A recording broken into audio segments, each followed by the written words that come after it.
a week or whatever. I couldn't do it. That was four days, wasn't it, that cruise? Maybe we'll do Royal Caribbean and watch it like on stream. Different boat, different part of the world. Oh, that's quite a good idea. Yeah. Loved my cruise I was on, but anyway. I've never done a cruise. You ever done a cruise? Never done a cruise. How could you not a middle-class cunt? Hello, the open of the podcast. Yo, this is Conan. You're listening to World of Wrestling Podcast with Tax and Rich. Boom. Hello, everybody. Welcome to the World of Wrestling Podcast. It's a new year, boys. Hey. My name is Rich, and as always, I'm joined by Tax Williams. Award-nominated podcast, award-nominated Tax Williams. Indeed. Hello, everybody. And today we are joined by our special guest. The non-award nominated Mark Blake. I wondered how you were going to introduce yourself, but there you go. The smart Mark Blake's here to join us today. Fourth appearance on the show. Yeah. Was it really? I'm trying to think. You did a pod with us in New Japan. You did the travelling one. Yeah. You Did the Super Quiz Cup. Wow, and this one. So, yeah, it's your fourth appearance. Happy days. Thank you, gents. And because it's your fourth appearance, you get a gift Oh, exciting. I get a gift. from my den of wrestling This is clutter. becoming a theme on the pod. We're doing more and more gifts. Nothing to do- so generous. Nothing to do with the fact I'm just trying to downsize a lot of the clutter I've got in my house. So, Mark Blake, I have a gift for you on DVD. Oh, hello. If you'd like to let the listeners know what you have. Oh, I have a DVD of the Riptide Rumble from Riptide Wrestling. Oh, awesome. That is amazing. Thank you, sir.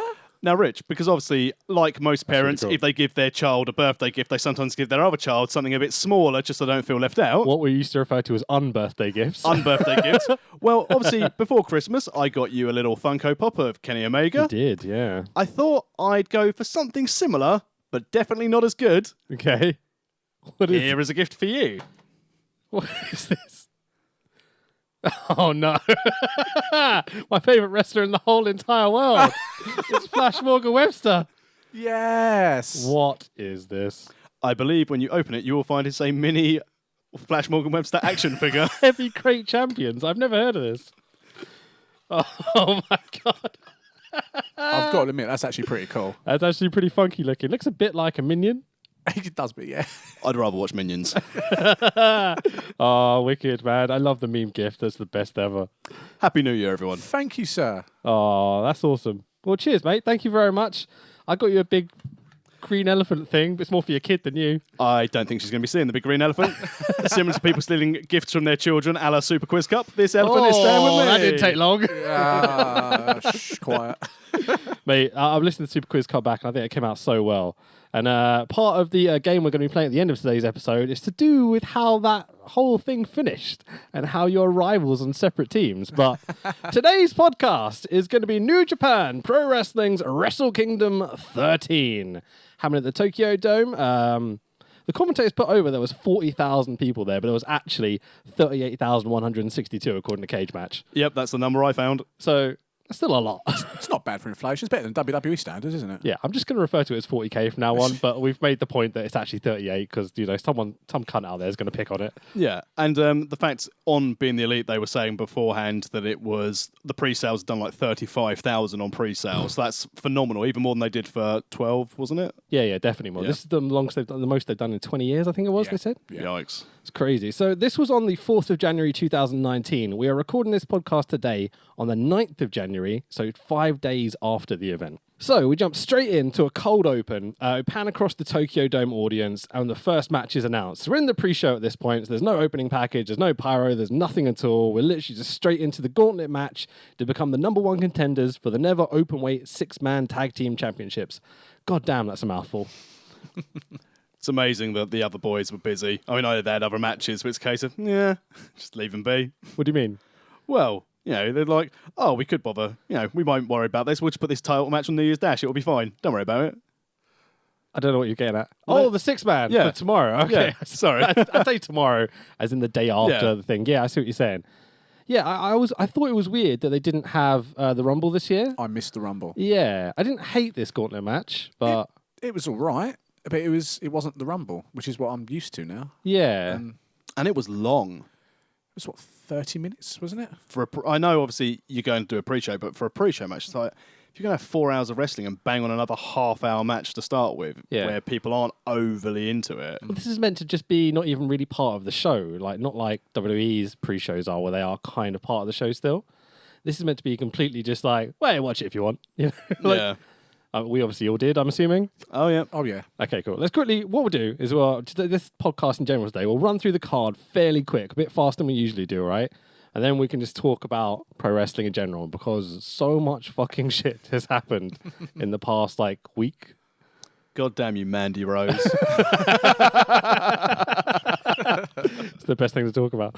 Right, so first out, we've got the not but kind of Bullet Elite Club combination of Hangman Page, Marty Scurll, and Yujiro Takahashi, accompanied by Peter, is her name. Jesus Christ. She needs a cake. Don't we all, mate? Pretty cool hearing Marty Scurll's entrance played at the Tokyo Dome was the first thing I immediately thought. Very nice. That's the thing, though. Now when you hear his entrance music, you're like, I know who that is straight away. Marking out 7:15 in the morning was pretty damn good, I think. Do you watch this live? I did watch it live, yeah. Cool. Yeah. Did you? No, I was at work. I'd say I couldn't watch it live because I had family commitments and stuff. But I watched it the afternoon of. So I watched it about 6 or 7 hours after it was first broadcast. So props for getting up and watching it, man. It was my day. Props for getting up at 7 in the morning. Mate. Props for waking up. Look who you're talking to. I'm like midday maybe. Like I most actually days. did book the day off work. Oh, nice. So I'm not missing it. I booked that off. I booked Rumble off as well. Day after Rumble, sorry. I had the intention of watching it live. Just didn't work out that way. Unfortunately, it kind of sucks, but it's what it is. So, the commentators tonight are Kevin Kelly, Don Callis, accompanied by Chris Charlton, who's doing the translation and the kind of New Japan facts. What do we think of the guys? Just generally the job they did. Kevin Kelly's just amazing. Don Callis is amazing. And putting Mr. Charlton in as a was a historian or something like that. Yeah, translator, historian. He yeah. didn't cut in a lot, but when he did come in, it made sense of what he was saying. I thought it was great. My buddy on Twitter. Is he? We're good friends. Closer company. I don't know what I'm trying to say. Yeah, I think Chris did a really good job on Yeah. it. I think, as you said, when he said something, he actually had purpose. There was no filler. Yeah, it's a classic setup of you've got a guy who's very, very good at doing play-by-play in Kevin Kelly, who knows the stories, who's been there through the last couple of years. A guy like Don Callis, who's very good at being the color guy, exploding and like all these kind of silly facts and stuff he's got. But then Chris Charlton is astonishingly intelligent, I find, and his It's like memory is legitimizes amazing. it, doesn't he? Yeah, he's got this astonishing kind of encyclopedic kind of brain for New Japan. I love the dude, and hello if you listen to this, because he might, you never know. Anyway, so second team out, David Finlay, Jeff Cobb, and Yuji Nagata, who's replacing the injured Michael Elgin in their trio tonight. Basically, I've only got a few of the spots written down. Page's shooting star press from the hardest part of the ring. It's ridiculous. It's like he nutted him as he went down, wasn't it? It's fucking crazy. Does he need to do this spot? No, but it's Wrestle Kingdom. It's their mania. He's going to push the boat out. Yeah, I agree, yeah. All hail the pre-show. But again, get your stuff in, because you're not going to be, as we later found out, you're not going to be with New Japan much longer. Get your stuff in. Well, yeah. That's going to be a theme of this pod, of like all the other stuff that surrounds this event and what happened afterwards and stuff, but we'll get to that. So David Finlay is on the attack for the most of the match. Chase Owens interferes from the outside. Finlay takes a swing at Chase, but misses, and Chase holds Finlay's arms back on the apron. Page goes for a Yakuza kick on Finlay, but Finlay dives out of the way, so the Yakuza hits Chase in the face. Yujiro confronts Page. Page shoves Yujiro. Finlay rolls up Yujiro for the 1-2-3, and the not but kind of Bullet Elite Club are eliminated from the match. Shocked. Makes sense. Not what I expected immediately, but It's quick. now you know everything that's happening and what's happening, and the confrontation between the Bullet Club guys. It was, 4.5 minutes? It wasn't long, yeah. No, not long at all. I knew they were going to go out, but I didn't think they would go that early. Yeah, especially these guys, you know. But it's kind of like, jobbing on their way out. Exactly. That's what you've got to do. This is one of my picks to maybe win this as well. So to see them go out that quickly, I was like, oh shit, okay. The Chaos guys come out next. So we've got the best friends of Beretta and Chucky T and Hiroki Goto. Goto looked really miserable, didn't he? Well, considering where he has been the last few years to being in the pre-show. Relegated to the pre-show. Yeah, it's not great. You feel unfortunate for the guy, you know? I mean, but still, you're going to get a payday. I've never seen someone look so disinterested in like To walk a out top from level. 40,000 Yeah. people. Yeah, all right, guys. Do you want to shut up a bit? Yeah, trying to think. But like, Goto was pitched basically to be the next top star. For a long time, he won the G1. Like, he was in all these big main events and stuff. Had a good run with the Never Belt. And he's here now? Yeah, but I wonder if that's break him down to build him back up. possibly. I think they're going to have to build him back up now because they've lost a whole. So many people have just lost, yeah. Yeah, potentially a few more as well. Like, it's getting a bit worrying. But anyway, so Chucky T goes for a tope. Beretta does an Asai moonsault onto the raised kind of platform stage bit from the top rope. Fucking incredible to see. But I instantly get flashbacks to Rick Rude and the back injury where he falls on that raised platform that the ring's on. It's like, why do they still use this? It's ridiculous. I've never liked that. It's obviously to get the ring higher so more people can see, but there's got to be a safer way to do it. I feel like Beretta has a good future with New Japan if he can stay injury-free. Well, he's been there for how many years now? Quite a few, at least 4 or 5, exactly, I think. yeah. Yeah, So- since his WWF run, he had a few years on the Indies and was pretty much straight over there, wasn't he? So maybe split them up, go singles. There's going to be spots soon, so... Yeah, that's what it feels like. How do you think Chuck Taylor would do as a singles in New Japan? You're quite high on Chuck Taylor, aren't you? I think he's very entertaining. It's kind of like a bit of a stalwart now of the indie scene, especially in America. And I'm happy he got his break and making a bit of money finally. You know. Yeah. Again, I think he's a suitable hand on a roster. I don't think he's ever going to be doing anything great, but he's one of those workhorses who you need, who can do. He can suffer losses and it won't affect his character, but he'll still be a big deal. So Chuck misses a top rope moonsault. Finley rolls up Chuck for the 1, 2, 3. And Chaos, so best friends Beretta and Chucky T and Hiroto Goto are all eliminated. Again, a surprise. Finley with the second pinfall of the night. Loves a bloody roll up. Thank you, yeah. It's a feature of this event. It's the roll-up. Yeah, well, it is a little bit, isn't it, actually? Do you think they were kind of panicking, going, oh, shit, we're losing all these top guys in? Like, push David Finley. He's got a name. He's definitely got a name. What do you think of him? I haven't really seen enough to pass judgment. In the few bits of New Japan I've seen over the last few months, again, decent in the ring, but doesn't do anything for me from a character standpoint. Okay. I know, Mark, you've seen a bit more of Finley, because obviously you're a bit of more of a Mark like me. Yeah. That's weird to say. Sorry. That's right. 18 months ago, I would have put Juice Robinson and Finley on the same level and the same path. Yeah. And Juice has just stepped up 2-3 steps. Yep. And Finley's kind of hung around where he was. He's a very, very solid, this is going to sound brutal, Marty Jannetty I can see where you're coming from. to Juice's Shawn Michaels. Yeah. You know what I mean? I can see that. Yeah, and not literally as in he's the shit one, but he's solid, he's a good worker, he's got a name. He seems like a funny guy to have backstage, and you watch his YouTube series, like he's generally pretty funny.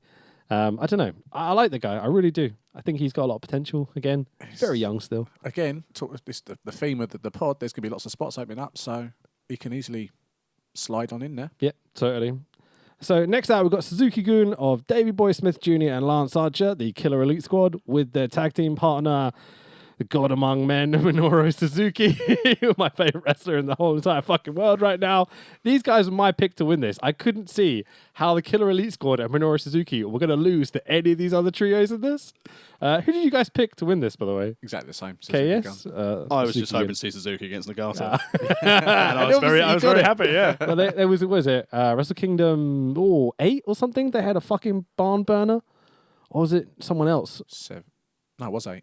Was it Wrestle Kingdom even? It might have been like Pro Wrestling Noah or something. I'm not sure. I don't know. But they Nagata and Minoru Suzuki had a fucking killer match in the Tokyo Dome one year, which if you haven't seen Tax, I would highly recommend. We'll check it out. I have to go back and look at it maybe. So yeah. Kazadi Narai! Greatest entrance ever. Massive brawl. Killer bomb to Finley by the KES. Alright, Kaz? What if anyone gets that reference? Kaz? No? That's niche, You don't do movies very much, but you've never seen No. Kez, not in school or anything. No. There's an amazing... God, you'll describe it? It's a really sad story about a boy and his... What is it? A hawk? No, it's not a hawk. What is it? A bird of prey of some Yeah, description. little bird of prey, like a kid that lives in the north somewhere. It's like, I remember at school watching Geordie Racer with a kid who chased pigeons. it's similar. Yeah, pretty much. So the Killer Bomb gets the 1, 2, 3. David Finley, Jeff Cobb, and Yuji Nagata are eliminated. Really cool exchanges between Nagata and Minoru Suzuki during this phase as well. Very tasty. I enjoyed it very much. First kind of sampling of strong style on this big show we've got tonight.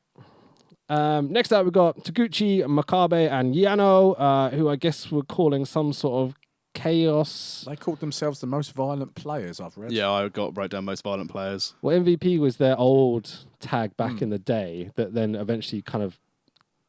It's kind of. Was this all linked to basically when they all went to Chaos and some Yeah. didn't go and some came back and now they're finally back together after X years? So Yano Toro turns on Makabe and drags all the guys across the Chaos with Okada and Shinsuke Nakamura and all those sort of guys. What's that guy done? Yeah, exactly. Hopefully he comes back soon, but he's just too busy surfing lately. So watching this live, because obviously I watched this immediately after it kind of happened, I still got the Led Zeppelin music, which I'm sure you heard live, which is fucking awesome. Yeah. I bet you didn't. Probably not. So they fucked up. And usually they put like uncopyrighted music over the top of like Makabe's ding ding ding ding ding ding ding ding, the fucking Led Zeppelin stuff. But it was so cool to hear it in the Tokyo Dome with Makabe walking out to Led Zeppelin. I was like, mark it out just for this. Little story. My son has been watching the film School of Rock. Right, cool. The Immigrant Song is in that. Yeah, it is. He's When watched they're it. in the van and they're all singing along Exactly. and stuff. Yeah. So he's literally just getting ready to walk out the door to go to school, and he hears the Immigrant Song, and he goes, "Dad, I know this song." And he's literally watching it with me, and he's like, "I don't want to go to school." I was like, "You've got to go, mate." And off he went. Off you go. I'm going to sit and watch New I'll Japan. stay Not here. going to work today. Oh, it was fucking great, man. So Suzuki-gun jumped the faces, as you might expect from a Suzuki-gun trio. Suzuki goes after the English commentary team almost immediately. And I love the way Don Callis just gets up and runs away. It's fucking brilliant. This is my... when Mask Guy, PWG commentator, Excalibur, when he was commentating during the tag league, every time Minoru Suzuki would come up, he would just literally bow like this. And just keep his head down, not looking at Minoru Suzuki. And at one of the events, Suzuki was like, "Yeah, good job, mate," pointing at him, telling him he was doing the right thing. It's fucking hilarious, man. How much of the tag league did you guys watch? None. I didn't watch any because I cancelled my subscription for a bit. That's fine, that happens, man. I get it. I watched bits and bobs. I watched the first 4 or 5 shows and then kind of went and watched the end couple and the finals. So, when there's updating needs, I will chuck it in there for you. So when Don returns, he gives the funniest girly like, "Oh!" Like he's terrified of Minoru Suzuki. I love the sell job they do. It's great.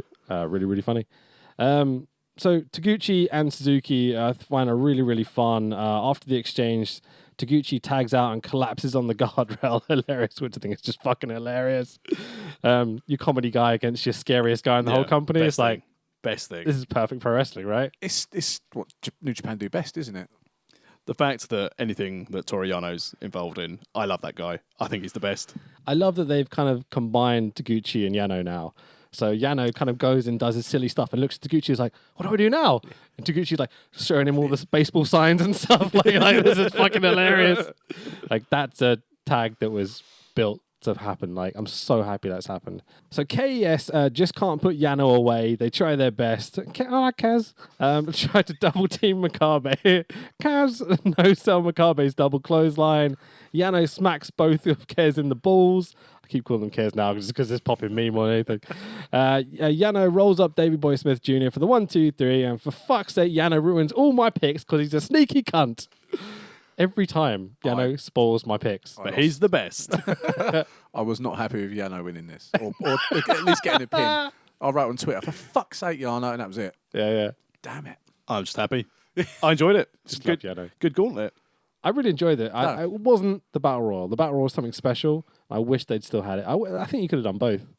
Ooh, well, you should do what? Wrestle Kingdom normally goes 5.5 hours. Well, I think this is a problem which we're going to see through a lot of this show. Don't know Because what you're talking about. Well, no, because... More, 12 hours, please. Well, that's the thing. Because they're trying to westernise it more and keep it to... Ooh, debatable, but okay, go on. Well, they had more people subscribe against New Japan World than they had before. They had more subscriptions to fight. Yes. And if they're having people sign in for that, they want to keep to their... I know it's obviously streamed, but people want to try and keep to that bite-sized thing. And I thought a lot of the matches, which we're going to get onto, could have been 5-10 minutes longer to be absolute classics, but they weren't. And they kept... This is like one of the shortest Wrestle Kingdoms there has been from main card perspective, just over the 4-hour mark. Yeah. When you're used to 5 to potentially 6 hours of I think it was Wrestle a good Kingdom. thing. I didn't want it too insanely long, to be fair. But I think a lot of the matches which they planned, a lot of the wrestlers were hindered a little bit by having some time restraints. Yeah, maybe. Yeah. I could see that. Definitely see that. They're trying to... I wouldn't say westernise it, but they're trying to open the avenues into the West. Well, that's where the money is. Of course it is. So they're cutting the matches short, apart from WrestleMania, a la WWE. Yeah. Keep the matches short, keep them interested, bish bash bosh, and then your last 3 main events were at least half an hour each. I resent calling them all main events Well, you know so what I much. I do know exactly what you mean, but it's just like that The terminology. marquee matches. Thank you. There There you go. That's a nice way of putting it. Oh, why can't they say that? That makes so much sense. Because they're not award nominated. They fucking are, mate. They're New Japan Pro Wrestling. Match of the year for how many years now? Fuck Dave Meltzer. So anyway, the winners of the gauntlet and going on to challenge for the Never Openweight 6-man tag team championships on New Year's Dash tomorrow. Fucking hell, that's a mouthful. Is Rizuke, I can't pronounce his first name ever. Can you? No. Taguchi, Togi Makabe, and Toro Yano. My favourite match, greatest match I've ever seen. Really, really good. So, spot a theme here. So, main card time. We've got an opening package welcoming us with highlights of New Japan from 2018.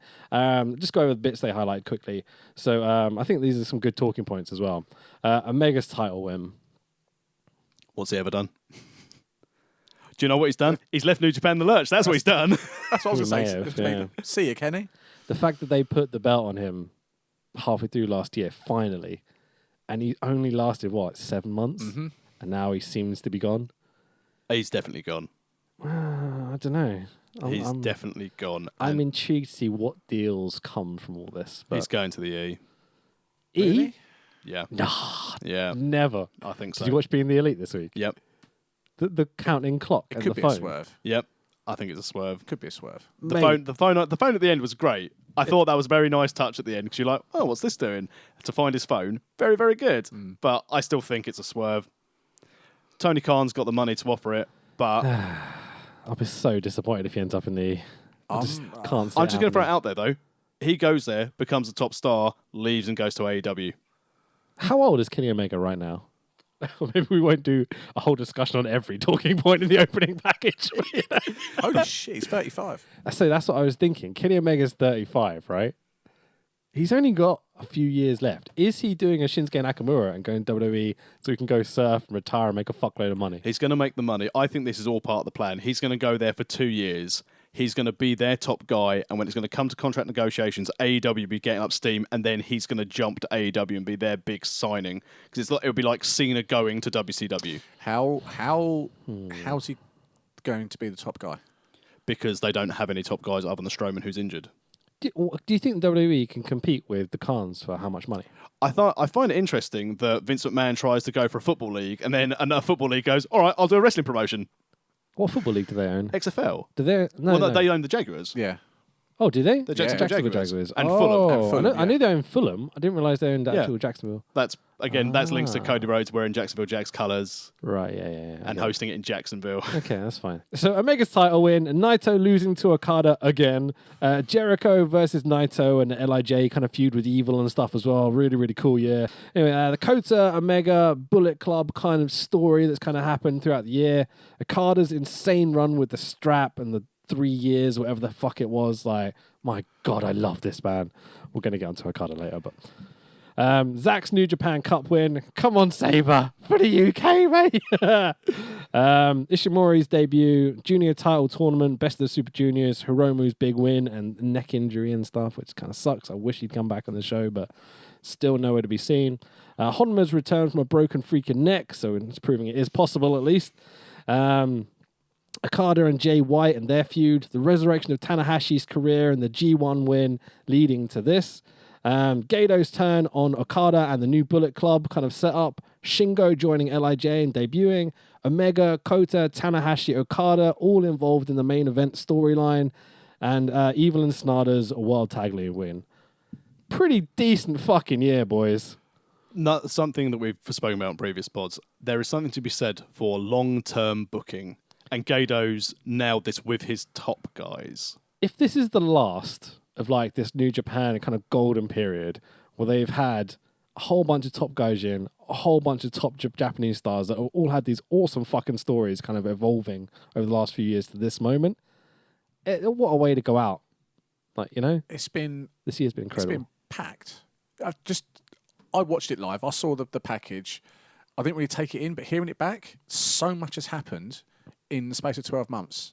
And you compare that to not even WWE, but anyone else, excuse my language, pisses all over it. Hey, Brian Cage has got pretty good in Impact. He is, to be fair. You know? And LAX, but outside of LAX's sudden now run to people going, LAX are pretty good. Hey, Conan. How have you turned this onto Impact? Because it's a theme of the pod. But I'm just saying, if the only highlights outside of New Japan are one tag team doing all right. Don't even know what you're talking about. Exactly. What, LAX? No, but that's what I'm saying. Okay. The whole point is that no other promotion has been able to have such a full year of compelling storytelling and good wrestling. Yeah, absolutely. It's the big thing for me of all the things we just mentioned. They're all solidly booked. I think it comes from having one main booker. Yeah, like, agreed. Why can't anyone else see this? Well, Vince is a sage and he knows it all, apparently. So, well, maybe that's the point, isn't it? Do we think that Cody is going to be the booker for All Elite and that's it? No. I can't see him because he signed a talent contract, didn't he? He's got both. Yeah, same as the Bucks. Who's booking this shit? Billy Gunn.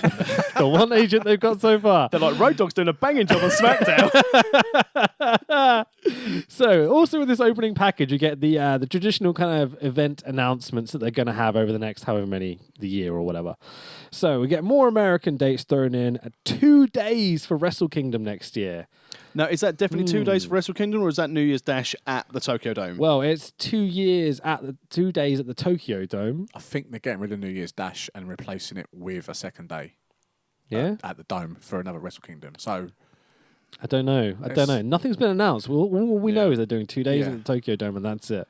It might not even end up being 2 days at this rate if they keep losing all their fucking talent. I'd say if they did Wrestle Kingdom over 2 days, that would be a bad idea. It's like all those people that are asking for WrestleMania to be cut into 2 days. That'd be stupid. How would that work? That'd be absolutely stupid. Don't ever do it. I don't feel the same. I feel like what you were saying earlier about how some of the matches were cut a bit short tonight. You could have 2 solid 3-hour pay-per-views. But then if you're thinking for someone who's going to watch that at home, yeah, you've then got to watch 12 hours of wrestling back what to back. Uncommitted cunts are these? Like, I'm just saying, I think... It's New Japan, it's the best thing in the fucking world. How do you claim what's the main event then? You're going to have a Saturday main event, Sunday main event? But or Intercontinental on the Saturday, IWGP Heavyweight on the Sunday. So that means then you're taking the second day... Okay, what if we just do a never night and then an IWGP night? It'll be interesting to see what they do. There'll be like 10 people in the first night. Like, Tokyo Dome will be empty. We'll know when we go to the Copper Box, though. Mate, they'll get there. So, the 2 announcements that were blah, blah, blah, blah, blah, Wrestle Kingdom, blah, blah, blah, but fuck all that shit. The first major New Japan show in London. Not the bollocks we got last time, which was a Rev Pro show that we paid a lot of fucking money to go to. Got stuck in traffic for, 8 hours? Fucking bastards. That was an interesting journey. And in Milton Keynes are all fucking shitholes. I mean, sorry, what? Hi, Crown Prince. Yeah, so, oh no. Let's talk about your DM, shall we? Maybe, no, let's not. So, New Japan show in London, boys. We're obviously all going to go to this, right? Hell yes. Fuck yeah. Do you know the Copper Box? Have you looked at the arena? It's pretty good, isn't it? Pretty Yes. big. Part of the Olympic Village. It was a box where they had the boxing, wasn't it? It's where they've had like handball and I think boxing and a few other things, like maybe basketball as well. I know the basketball arena is temporary for the Olympics. They knocked it down, but... It would have been smart had they announced this prior so tickets would have started selling, because if you think now, the exodus of talent, I mean, we're still going to go, yeah, but your big names aren't as many who are going to be there come July for the for other wrestling fans. Yeah, you're missing like the Omega, the Young Bucks and stuff like that. Like, that is an issue, I guess, for some casual fans. The casuals, yes, but it will still sell out because it's New Japan. I don't think it'll be a sellout. Was it 7,000? Yeah, it'll go. I think he'll do 4. I don't think they'll do 7. I think they'll do a bit more than that. Oh, I was thinking about Progress. They did about 5. Yeah. This is what I'm saying. I think it's a huge venue, and it's a beautiful venue to have wrestling in. I think it's going to be really interesting to see it. But I think if they hit 4,000, they've done really well. I can't disagree with that, if I'm honest. I hope for better, but we'll see. So, main opening video package. It runs down the card. Really quality video production. Simple, but with cool video audio effect transitions. Kind of typical of modern Japanese TV. They have the ching, ching, ching every time it like cuts to something else. I'm like, oh, it's so cool. Something that British and American Western TV production needs to adopt. These cool kind of transitions they have in Japan. It's the future, man. I'm telling you, you're going to see it all over TV soon. If they put it on Bake Off, I'll be all over that shit. Bake Off into your face. Here's a cake. Not feeling like pie. It's not fielding on it now. Yeah. Is he a competitor or is he hosting it? He hosts it. With Really? Wow. Sandy Toksvig. Oh, two humans I love. Yeah, fucking A. It makes cooking enjoyable. Shows I don't watch TV very much anymore. Anyway, so we open with the never openweight championship match of Kota fucking Ibushi and Will fucking Ospreay. How is this an opening match on any fucking show ever? Because it's a never open weight title. True, but oh my god, these two dudes against each other. I was just weeks and weeks. I'm like, yeah, the rest of the card I'm excited for. This match, they're going to kill each other. It's because they realise people might have to go to work. Bang Bang watch this on this first, one and get the fuck out. And they'll head off. These boys did not disappoint at all. For me. Wow. Seriously, it was my second favourite match of the night. All right. It was just amazing. Let's run through it quickly Go and for it. we'll fawn over these two in a second, right? So Kota just appears popping out the middle of the entrance stage, like just boom out the secret trapdoor thing. Yeah, cheers, Ray. Oh, fair point. But yeah, he looks so happy to be here. Like he's finally got a good match in the Tokyo Dome at Wrestle Kingdom. He must be chuffed to bits at this point. What do we think about Ospreay's new ring jacket thing, the robe with the kind of like elvish? He's been wearing that for ages, hasn't he? Oh, I thought this was a new one. No, I've seen him in progress wearing that. He was wearing a pink and purple one. I was like, it's fucking horrible. And I'm so happy he didn't turn up to the show. But anyway, so yeah, good luck calling this match to the boys at ringside because fucking hell, these guys go after it. Ospreay is a goddamn invincible superhero. Kota is the top of his game, totally focused and determined to become the ace of the company. And this could not be a cooler story between these two. The storytelling, again, is perfect. It doesn't need to be like, I hate you, you've wronged my woman. It's, I want to be the best. And that's how best wrestling is booked. I am better than you, I need to prove I'm better than you, and I'm going to do everything to do it. And the underlying story was that Will Ospreay grew up idolising Ibushi. Yeah. So he's Ibushi's 11 years old, I think, or something like that. Did you catch that Ibushi grew up idolising Nakamura as well? And they brought that into the match as well. I'm like, oh, this is like a dream come true for me. Like, So good. so in depth. So just subtle. Some of those parts were so subtle. It's just like the layers upon layers of reversals and like narrative and like references and things. Yeah. And I think a thing that can't be understated here, because obviously Ospreay spends a lot of time out there, but communicating with someone where English and Japanese are not their first language to be able to get that level of technicality or storytelling into a match is outstanding and shows how good a performers they are. Fucking A, man. Agreed. So we get a kind of Rana victory roll reversal out of a Stormbreaker to set up by Ibushi, which is just fucking incredible to see. How do you do that? You're upside down with both your arms trapped behind your back and you end up doing a reverse Rana? What the fuck, man? Like, I was sitting there just in awe of these two dudes. We get a Shinsuke Nakamura pose by Ibushi in the corner. Hits the Bombaye or the Kinshasa, as you all know nowadays. Ospreay sells it like he's been knocked the fuck out. Ibushi in the Tree of Woe spot, slap fight between the two of them. Ospreay ends up booting him in the head like 5 times, like just killing him. Ibushi goes for a German off the ropes, repeat the horror movie spot where Ospreay lands on his feet and Ibushi slowly turns around like with a bloody lip.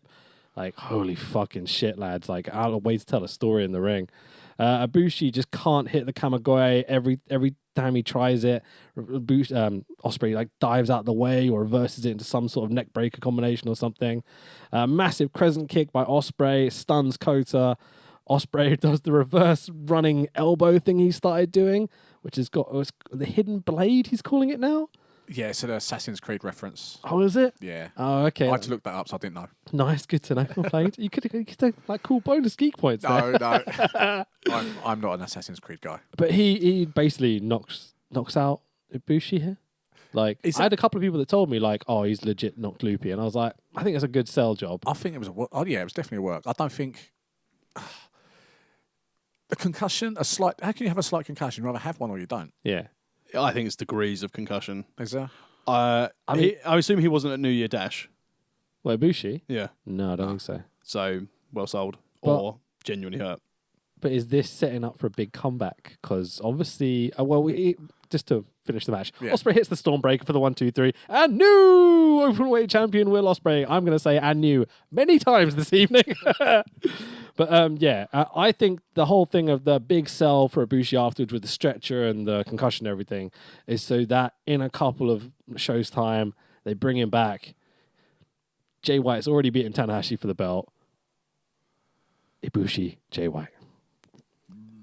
It's new beginning next, isn't it? In the month. Yeah, it could take a series or two, to get there. It might be the summer before Ibushi's properly back. But I mean, look who they're missing and look who they've got left. You've got Naito, Okada, Jay White, Goto. Tana, Goto, Cheer him up. and Ibushi. Those are your 5 or 6 top guys. You have to tell cool stories with them, and that's the easiest story to tell. Yeah, I could see that, but then going forward a bit, what would you do with Tanahashi after that? I'm going to keep my opinion to myself, I think. We're on a podcast, what we're doing. I think he's washed up. Sounds brutal. I love Tanahashi. This, I think, was Goto basically going, here's your last big thing. Because, as you said, he has had his redemption story. Yeah. He's gone through the G1. He's won the big one at Wrestle Kingdom. Tanahashi, yeah? Yeah, sorry. Yeah. It's okay.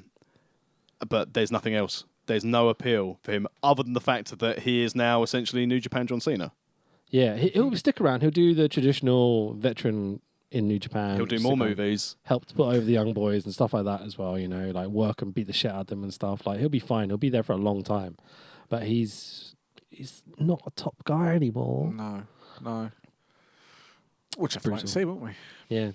So this was my favourite match, greatest match I've ever seen. 3-way match for the IWGP Junior Heavyweight Tag Team Championship up next. We've got the Suzuki Gun duo of El Desperado and Yoshinobu Kanemaru, who are the champions, versus Los Ingobernables de Japón of Ibushi and Shingo Takagi. Hey! Love it. Versus Roppongi 3K, Sho and Kyo. My pick for this match was going to be Roppongi 3K. I was all into Shingo for this. You're all LIJ. Yeah, LIJ. all LIJ. All Yeah. over. I mean, I'm a mark as well for LIJ. Their ring gear. Holy shit, boys. I think as well that after the debut of Shingo, really added new life to LIJ, and they're not going to let that momentum stop. That's Yeah. why I thought it's LIJ all the way for me. Yeah, definitely. I just didn't think it would be with the junior tag straps because Shingo is not a fucking junior. He's massive. He's carrying a bit of Christmas weight.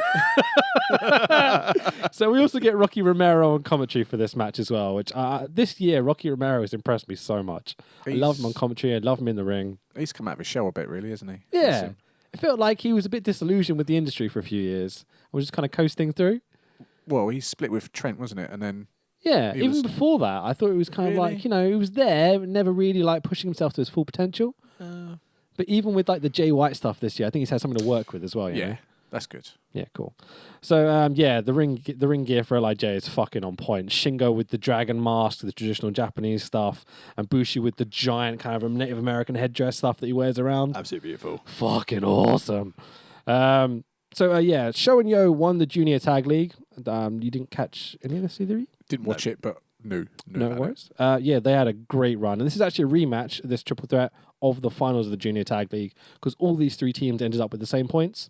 So it's a really cool story kind of going into it. Again, just like competitive sporting storyline rather than, oh, you hit my mum sort of storyline, which is how WWE should book their talent. I think we'll agree. More family-orientated storylines. That's what we need. Yeah, absolutely. So Shingo tags in by tagging Kanemaru halfway through the match, and Suzuki Gun can't get tagged back into the match at all to become legal, which is kind of the story of this match, and they put it over strong on New Year's Dash as well. Shingo and Sho do big lads wrestling in a junior tag match, and I'm like, for fuck's sake, just push them up already. Suzuki Gun lads go for the double spray as well, so you get the kind of whiskey mist and Bushi's black spray stuff, which I think was kind of cool. Double pumping bomber, which is terrifying looking. Ushigami pumping bomber to the back of Yo, pumping bomber to the front of Yo. Last of the Dragon drivers is how we should call it, because that sounds so much cooler, for the 1, 2, 3. And your winners and new Junior Tag Team Champions, Los Ingobernables de Japón of Bushi and Shingo Takagi. What do we think? was definitely a platform to again build Shingo, because he had everything. He didn't look weak. He looked absolutely dominating throughout. Got all his stuff in. Obviously, Bushi is tried and tested in New Japan, but solid, really solid. But this is I said the other guys were purely there to elevate Shingo, as how I viewed it. Not just 'cause I think Shingo's great from the stuff we saw in Dragon Gate, but it's classic booking. Make the guy look strong. He's in with the juniors, even though he should be up the next level. Yeah, top booking for Shingo. I really liked the Shingo and Sho interaction. There's something there. Yeah, I was thinking that. Given half a chance, I mean, splitting them up a little bit, or just maybe a bit of a time away from the teams, but chuck them in there with Ishimori. Wow. All three of these tag teams have had really good last kind of like couple of months. The Junior Tag League was a lot of fun. Like they're missing a few guys out of the Junior Tag League this year. So like the Young Bucks, for example, who are always a highlight. But I think these three are the top junior tags they've got, and I can see why they're keeping Shingo there for now. But I think very soon you've got to start pushing Shingo as a singles, and I think breaking up LIJ is the way to go.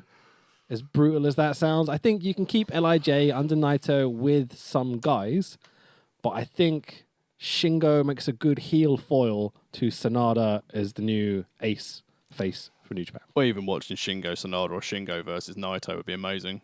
Absolutely, yeah. It's got to happen. Well, it has to now. Yeah. They're running out of talent a little bit. All those slots. Yeah.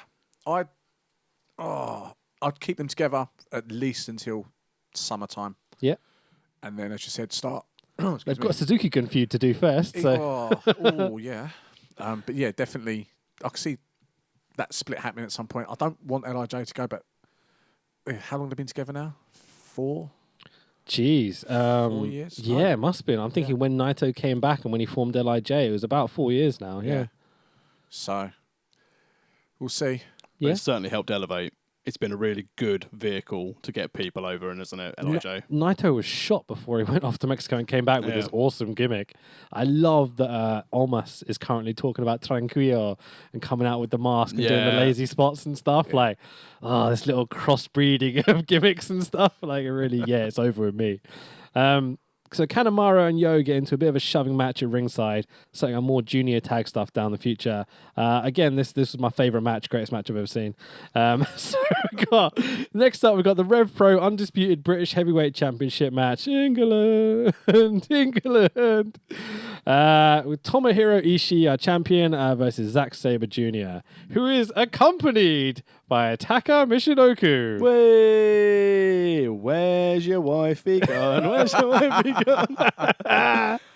Fair play to Rev Pro. Really nice new belt. I've certainly It's spent some money. better than the last one. Yeah, I agree with that. Go on. They've spent some money. It's nice. I dig it. It's a bit small. I'd win it. It's play size.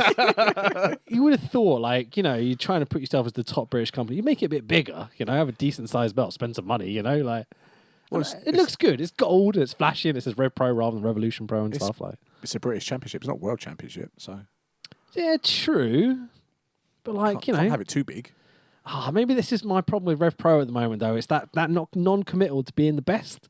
They're kind of like happy to sit underneath everything and not promote themselves very much, and just kind of tick along. I wonder if that they've had a bit of an ego bash after not getting any extra episodes for World of Wrestling. Has it actually finished? Yeah, now? Andy was saying that they were asked for 8 episodes. Yeah, and they gave them 8 episodes. So that isn't coming back. Okay then. I'm talking about lack of promotion and pushing yourself forward and motivation stuff. But this is what we said. Such an opportunity. You're on TV, for fuck's sake. This is what we said on the previous pod when we started looking at numbers, because you saw the Rev Pro numbers, they weren't even there. And the fact that PCW, which is on Showcase, on 11 o'clock, they promote the daylights out of it. And while they were doing like triple the numbers of like Rev Pro and stuff. Yeah. Which wasn't difficult to be fair, because their numbers were low. On a harder channel to find that is on Showcase on Sky, that turns to Fight Network from 9 o'clock, and they were doing 3-4 times the rating of Rev Pro. Blimey. Because they promoted. And the problem with Rev Pro, as you said before, Andy's a really nice guy. The promotion, the quality of the wrestling is outstanding. Is that the problem, though, that he's too nice?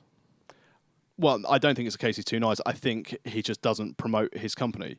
Okay. I don't think he wants to blow his own trumpet that we have some of the best wrestling products available in the UK. Fucking Ricky Martin is still on their talent page. Is he really? Yeah. Well, when we did Guess Who Rev Pro, he was still on there, didn't we, on a previous Oh, pod? true. Yeah, true. The man is a multi-million recruitment consultant. He is long gone from wrestling. Why is he on your fucking page? Because he was on TV. Why is he GP. not accepting my challenge? Man up, Ricky. All right, so Zack comes out in red and white, which is a big change from the traditional black of Suzuki-gun, which kind of threw me a little bit. But I guess if Davey Boy Jr. can get away with wearing white all the time, so can Sabre, so it's all good. I loved how Taka's gear matched him completely. He was wearing bright white. Even his hair was white. And I was like, oh, that's awesome. Again, referee Chris Roberts in the ring. And I've never been happier for a referee in my life. I kind of marked out for a referee for the first time in my life. Me too, yeah. If it's not Red Shoes, Oh, I always yeah, mark out for Red Shoes because he pops me all the time. But I was so happy. A dude we've seen for years. I remember seeing him as a snotty little teenager in like sitting board doing like whole cards by himself. So Zack's being a dick in general and tearing off Ishii's arms throughout the match. Ishii goes to big power strikes. Zack no-sells a superplex to snap Ishii's arm between his legs, which is just like the coolest little spots ever. But then sells the superplex afterwards. I was like, okay, yeah, you're Zack. I'll let you get away with it. You're the best. So Ishii headbutts Zack in the chest in a huge lariat, gets a 2-fall. Zack reverses all of Ishii's big moves as the match kind of goes on. Ishii has power and guts, but Zack is too slippery and sneaky and gets out of all these kind of combinations and such. And he finishes the match. Zack finishes the match with the double arm octopus, which he calls. Oh, I'm ready. Go ahead. Hurrah, another year. Surely this one will be better than the last. The inexplorable march to progress will lead us all to happiness. Huzzah! Double armbar. Indeed, yeah. So Ishii verbally submits and nods his head. And no! What's this for? Oh, the Rev Pro British Heavyweight Championship. Zack Sabre Jr. My favourite match of the night. Greatest match I've ever seen. Yeah, really good. At this stage, I thought, bloody hell, they're hitting the reset button, aren't they? Every belt's flipping changing. Reset, reset, reset. Especially this hot potato of a belt that's been Yeah. jumped around all year between Minoru Suzuki, Ishii, and Zack Sabre. Basically, no one wants it. But that's the whole idea why Rev Pro got a new belt. They're like, people don't want it because it looks shit. We'll get a prettier one. I've never seen wrestlers go, I want to drop this. No, the match was great. I'm a massive Sabre mark. I think we all are, right? He's just Are you a Sabre Mark? incredible. I know, I like Zack. His technical wrestling. Look at you there. I was like, oh, are you sure? His in-ring is head and shoulders above a full-blown character for me. As we've discussed in previous ones, I like storytelling and the ability to wrestle. The fact he's completely the other end of the scale, that to me, he's like the best wrestler on the planet, to be fair. But character-wise, it's a case of, oh, Zack. I like that because he's old school World of Sport back in the day where there was not hardly any character. People would come in and wrestle and then go about their daily business. Exactly. Then I'll just watch normal shoot wrestling. If I want to see that. I don't know. What more character do you want from Zack Sabre that he hasn't provided this year? I don't get it. I want him to dress as Juice. He's got to do the Macho Man stuff. Exactly. I want Zack Sabre to come out and go, Elizabeth. I love Sabre's provided 5 or 6 of the best promos this year for me. I mean, his match with Walter was great. Yeah. There is very difficult to find a bad Zack Sabre match. Yeah. There really is. I'm purely talking outside of the ring now. Like when he comes out and he cuts promos being like, oh, this fucking dickhead thinks he's going to beat me. I'm going to submit him in 2 seconds. When he won the New Japan Cup and he cut the promo attacker. Absolutely. That was amazing. So Andy Corden jumps in the ring to go hand Zack the new Rev Pro strap, but Taka's like, get the fuck out of here. It takes the strap off him and hands it to Sabre. I feel really sorry for Andy Corden at this point. Like he's gone all the way to Japan to do the presentation in the ring. And Taka's like, fuck off. I'm more prominent on Twitter than you motherfucker. This part popped me so hard, but I was just like so gutted for Andy, man. What we need to happen is we need AEW to kill WWE, NXT UK. So Progress have got nothing to do with that anymore, so that we can set up the Progress New Japan link. Never in a million years. What worries me most about Progress is that they've got this clause in their contract with WWE where WWE can buy Progress at any given moment. Really? Yeah. Wow. That worries How do you find me. out about this? It's common knowledge. If you're looking for it. It's the same thing like I told you they were booking it until now they've updated their Twitter profiles. They've eventually unveiled it and said that, like, look, we're booking this shit now, you know. But I haven't seen the other thing you're talking about. Yeah. Okay. Allegedly. Same as... Why would they sign that? ICW's got the same clause, isn't it? Yes. And WXW. Yes. Yeah. Why the fuck would they sign this? Makes no sense. Because they're booking for WWE. They don't have to do real jobs anymore. Fucking sellouts. Anyway, so IWGP Tag Team Championship 3-way matches up next. Shut up. Okay, of the Gorillas of Destiny with Good Guy, Tama Tonga, and Tonga Loa, who are the current champions, versus Los Cinco Nombres de Japón of Evil and Sonada, two of the greatest wrestlers in the fucking world right now, against the Young Bucks of Matt and Nick Jackson, two of the greatest wrestlers in the world right now. What have they ever done?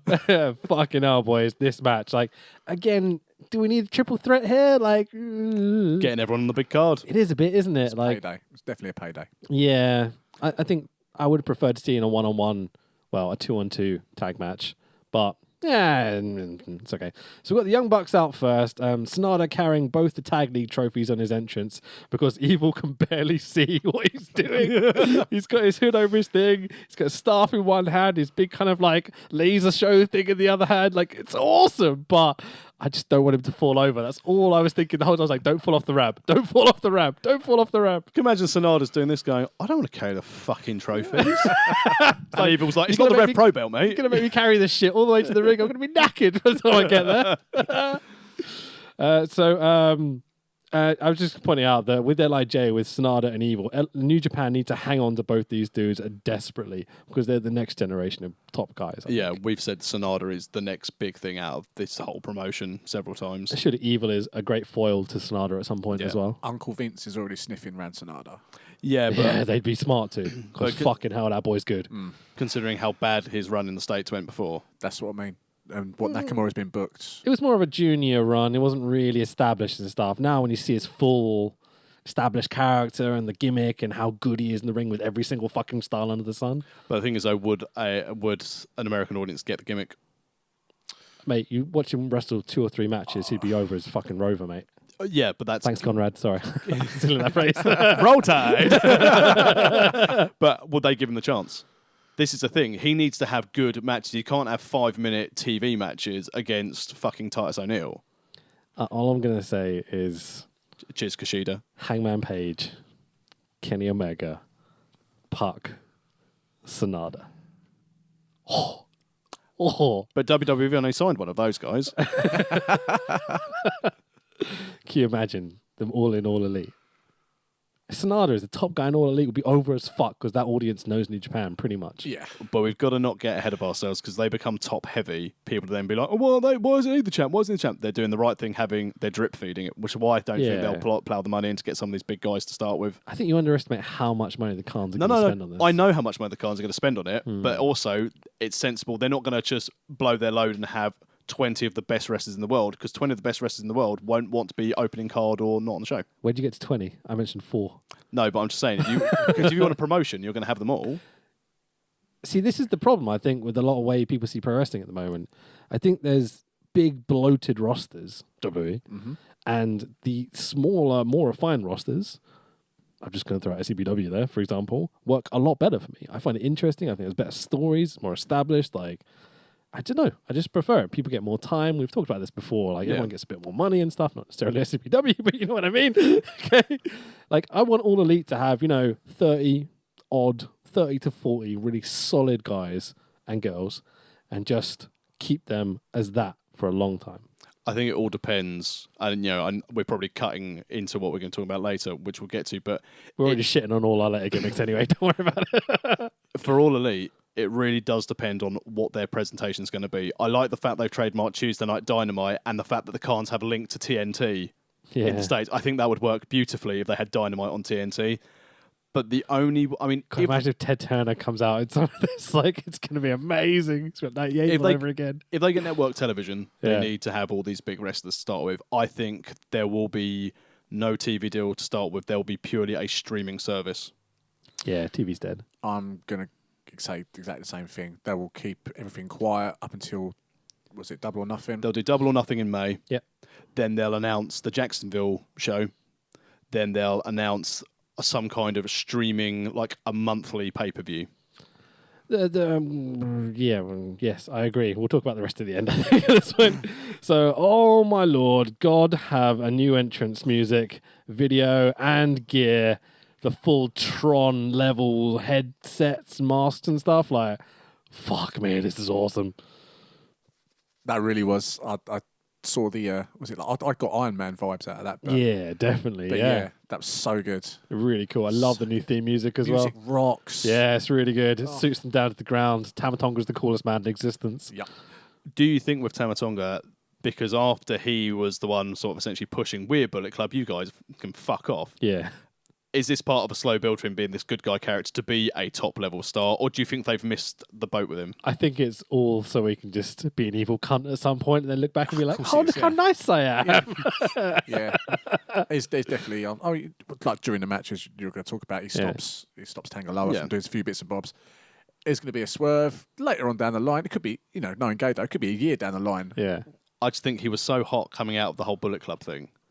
I think they could have capitalised on it and rocket strapped him. They definitely missed a trick. They definitely dropped the ball a little bit with him. I don't think Gato thinks he's a top star, and he's surprisingly old. He should talk to Haku, who can still go, as we've seen. Yeah. I like Haku. Haku needs to go into fucking AEW. That'd be amazing. Imagine Kenny Omega and Haku. Or like anyone in Haku would be fucking But great. Kenny Omega won't be there because he's going to WWE. Shut up. So, we've also got Fale and Jado out with him. I love Jado in the old school Bullet Club makeup, the white and black. Like, oh, so cool. Little reference to the old school stuff. They removed the new mask, and Tongaloa has a half-painted face. Tama could not even be bothered to paint his face anymore. They're like, come on, son. The big face with the mask, into the beard, the paint. I used to love that. But obviously, he's over that now. He's just not going to do it anymore. So the vast majority of the match is LIJ versus the Bucks, with the GOD coming in for their good Kai Tama spots. So, stopping, interference from Tangaloa. And then both of them get on the outside and push the ropes towards Evil. And they're like, come on, bro, you can get it. When he's in one of the Young Bucks submissions. Fucking hilarious stuff. Really, really funny. Get the Tower of Doom spot out of the corner, as you would expect from a six-person tag, or a triple threat tag. A multi-person match. Whatever, yeah. Fale and Gato in to take bumps each. Fun cut-off spots towards the end. Magic Killer by LIJ to Matt Jackson. Muta Moonsault by Sonata for the 1, 2, 3. And new tag team champions, IWGP Heavyweight Tag Team Champions. La Cinco Manabre. I'm going to stop doing that. They have one of Evil and Sonata. My favourite match, greatest match I've ever seen. Really, really cool. Very, very good. Strong booking for LIJ. It's a good night for LIJ. LIJ had night of their life here. It was a good match. It was functionable. There was some spots in it. The character work in it was great. Bucks were Not as good protecting as themselves. Yeah. Bucks were very much restrained. I thought they called it in a bit. Yeah. That's basically, we need to sign something tomorrow. Let's not get hurt. The only thing I can remember them doing was the stun gun counter to the Meltzer driver. Yeah. That's the only decent thing I can remember seeing the Bucks do. Yeah, and they didn't even hit the Meltzer, did they? No. Yeah. So they're definitely within themselves. But I also, again, I wonder if a lot of that's down to, oh, you're going to go elsewhere, are you? Well, we're not going to make you look strong. Yeah. Yeah, absolutely. They worked a lot of the match. They took a lot of the heat as well. Like, they were had the shit kicked out of them a few times. But they weren't hitting their spots like you expect the Bucks to do, which was a bit disappointing, I guess. And I feel like GOD were having a lot of fun with this match. I think they realised that they're not going to get the heat they can get from a one-on-one sort of tag match. So let's just go out there and have a ball and put LIJ over, I guess, is the idea. Well, yeah, build them up so they've got someone to feud with. Yeah, no complaints really. It's a nice bit of like downtime almost. On any other card, this would be like, this match was brilliant, but considering what you've had so far, this match was, it was good. Yeah, absolutely. Definitely, I totally agree with that. The card was stacked. It was up against it, really. Yeah. So next up, we've got our IWGP United States Heavyweight Championship match. This belt ain't going to be around for long with the current state of things. Of Cody, our champion, with Brandy Rhodes, and we can only say her last name. We can't say his last name because fuck Vince McMahon. Versus Juice Robinson. Let's quickly talk about Juice's progression this year, because a year ago, even when we went on our New Japan little road trip up to Milton Keynes, I say New Japan, it's more Rev Pro. I remember saying that I wasn't a big fan of Juice, don't see what other people see in him and stuff. He's now one of my favourite guys in the whole business. He's so fucking great.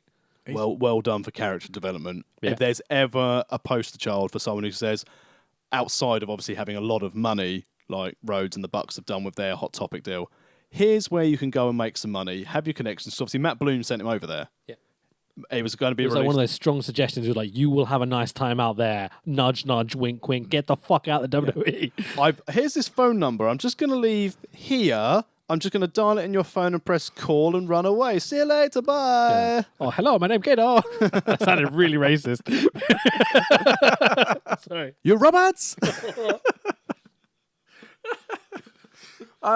Sorry, Juice. Yeah. Going back earlier to what we're saying about Finlay, Yeah. he's come on leaps and bounds. He's been given the ball and he has ran with it. He's what is it now? Oh, so I'm going to spoil it a little bit here. Yeah, go ahead, mate. He's now a That's what we're here to do. two-time US champ. So Yeah.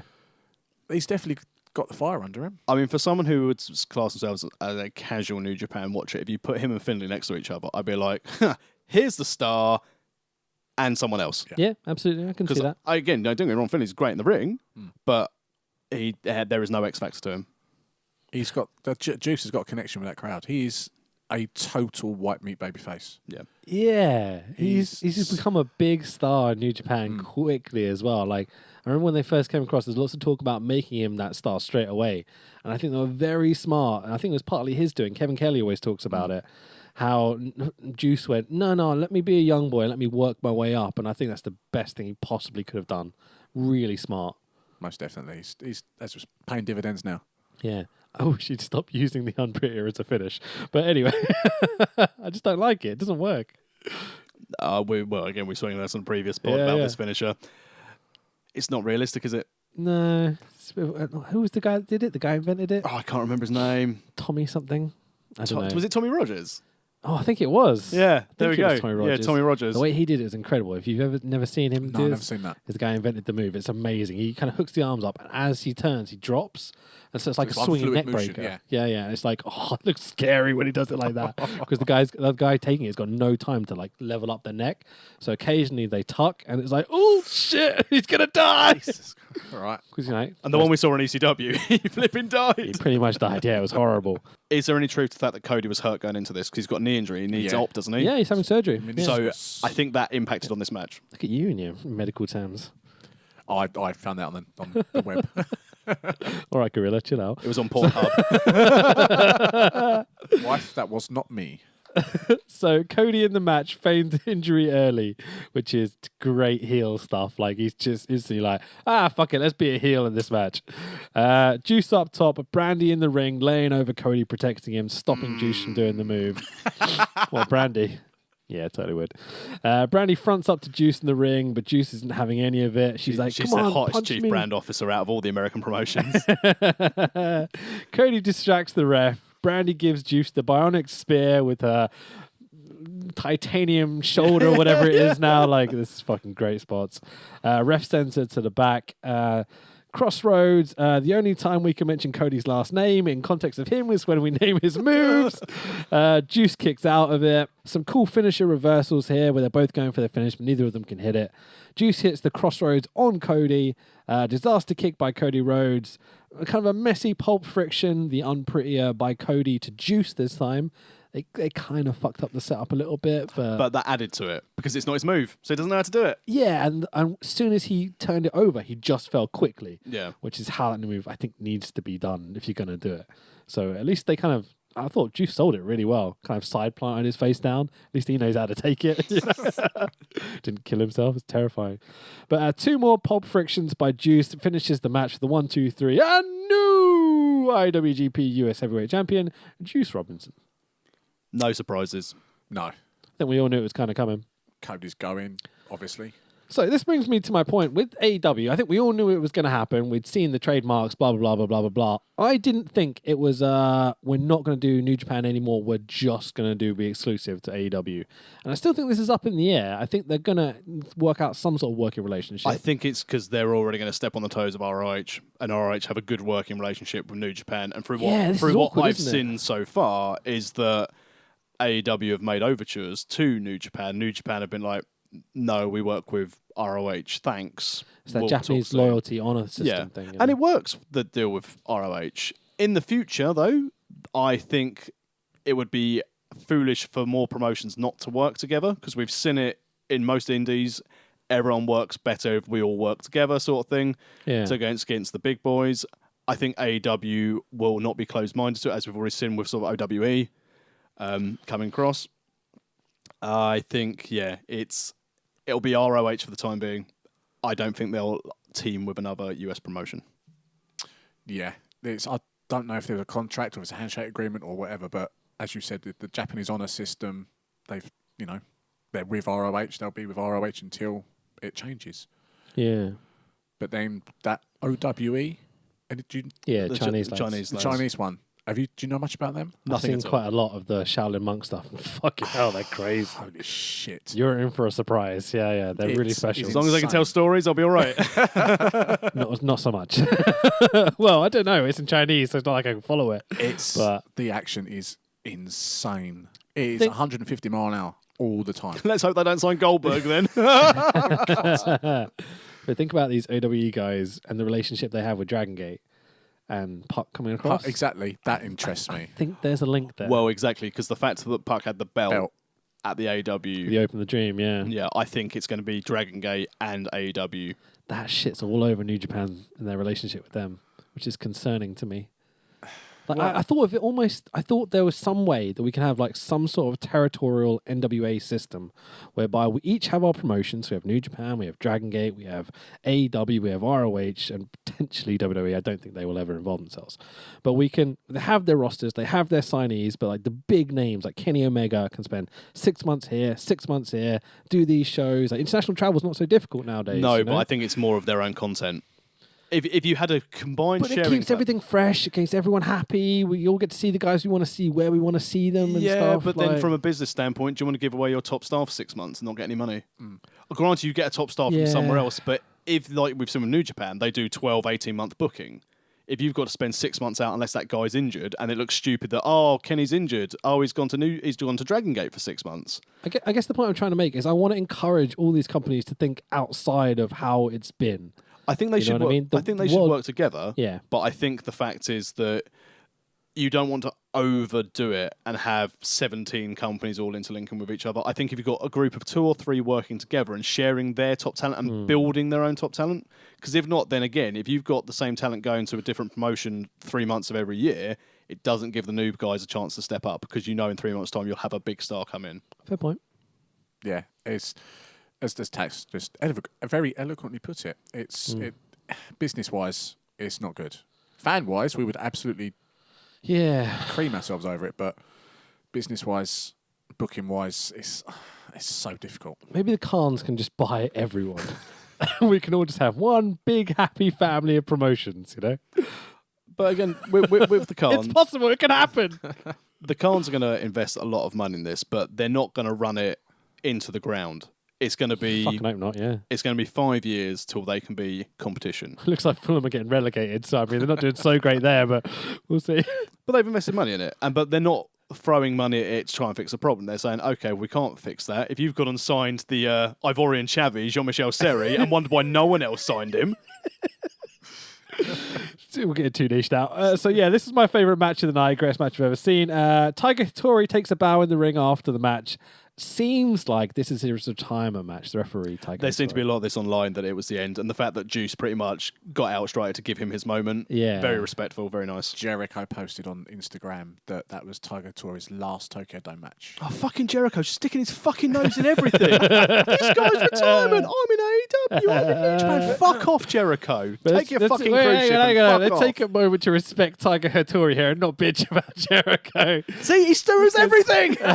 Tiger Hattori, for me, like, his the relationship with him and Don Callis on commentary has been one of my favorite things in New Japan over the years, where he's like, this blind old fucking man in the ring can't do anything. It's like, it's just hilarious. It's going to be a shame to see him go. He's part of New Japan's fabric for the past, 10, 15 years? I vividly remember my first few New Japan matches I ever saw had him refereeing every now and again, and it's just like, it's one of those faces you always associate with it. Yeah, he's been refereeing over there for about 30 years, I think. He's their equivalent of Al Hebner almost. He's done all Japan. He did, what else did he do? He did a few other promotions and he's finished up with New Japan, so... Yeah, chuff for him. Great career. Enjoy your retirement, mate. You know, fully earn it, I think, by this point. So next up, we've got our IWGP Junior Heavyweight Championship match of Kushida, our champion, versus the Born Soldier, Taiji Ishimori. Ishimori needs to be a bit fatter, doesn't he? Boy's ripped unbelievably. He's insane. I've never felt so inadequate seeing someone like that. So he's like 4 foot tall. I It's know. like ripped beyond belief. All right, let's talk about this Kushida entrance. Okay, because what do you want to describe this? Because, I mean... What an amazing use of a 3D printer to create a Kushida mask.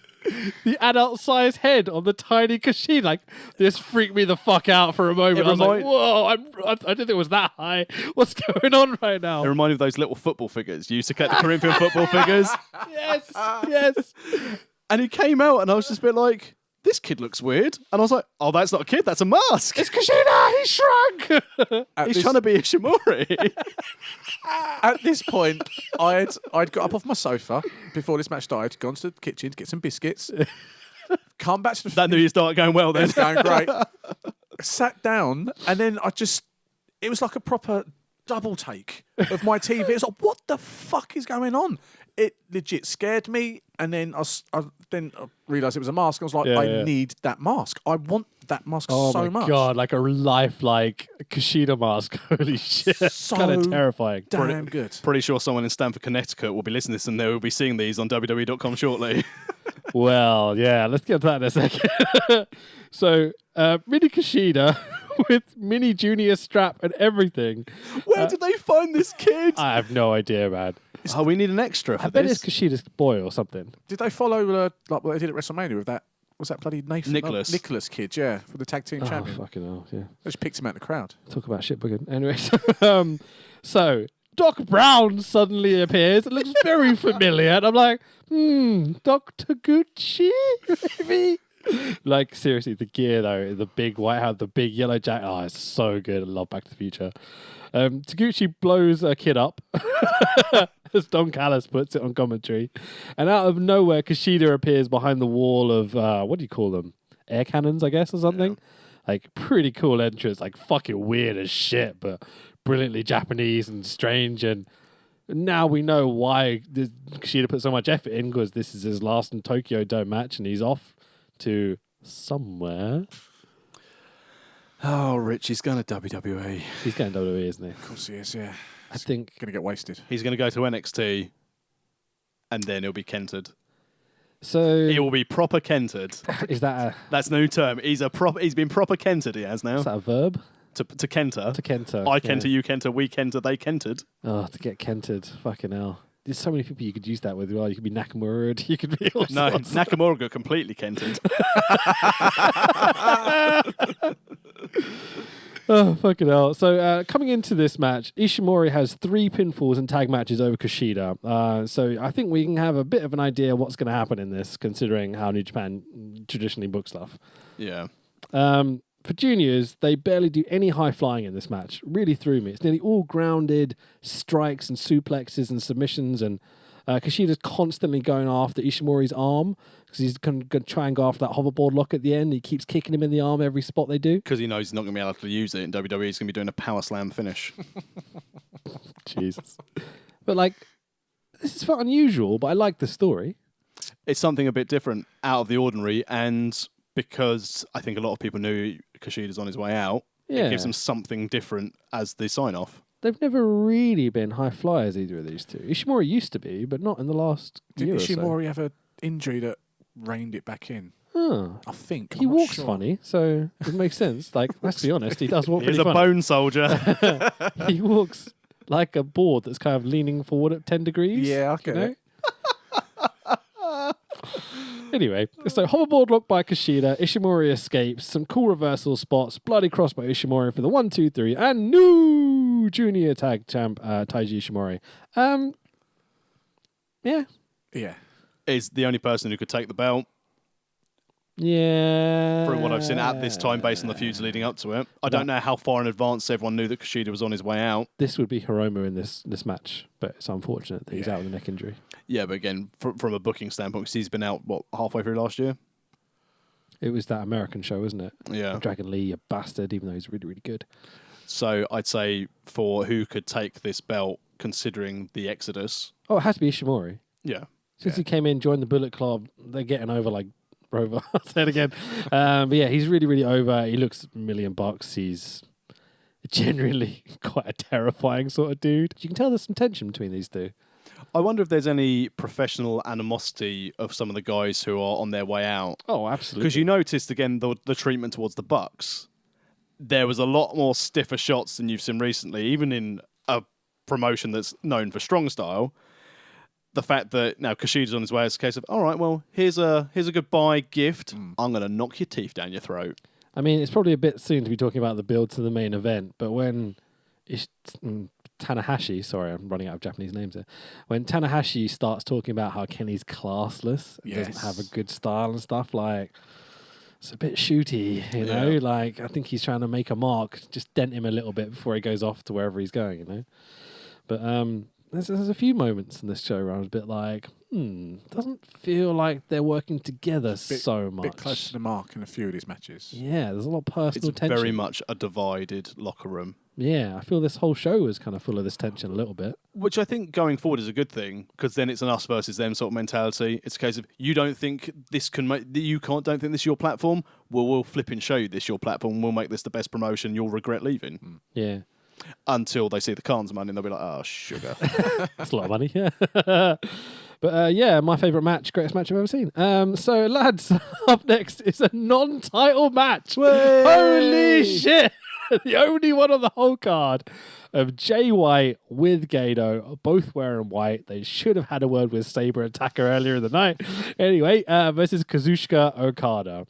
So let me just run through this before we get on this, all right? Because I'm going to be in tears if I don't. Can I just say before you do to say this, though? You better not spoil what I'm about to say. Go on. Anyone with a flat cap, cheers, Gato, is my best friend. I love how Don Callis is like saying he's a fucking... What's he talking about?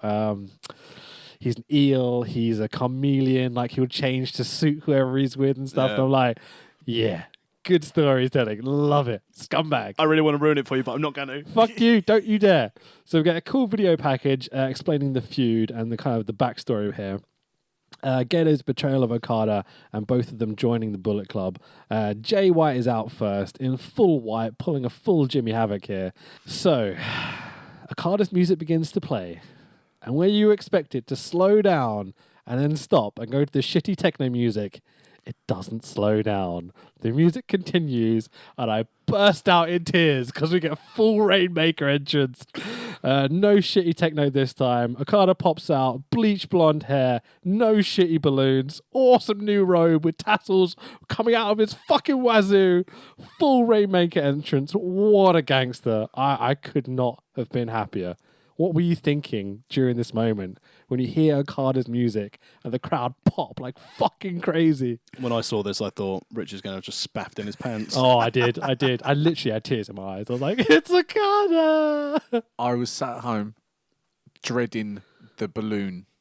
I was going, Can you imagine coming out of the Tokyo Dome with everything just like, hey, I got the balloons. I was sitting there seriously. I was like, please don't come out balloon, don't come out balloon. And then obviously come out with his robe, and I lost my shit. I'd have hoped he'd come out with a balloon which just had something written like Jay White's Peace of Mind. Just popped it. Oh, he's working so hard here. He looks determined. He looks aggro. There's no more brocada. This is full Rainmaker now. So cool to see this determined look that you're used to seeing for those 3 years he held the belt. Like, just fucking gangster.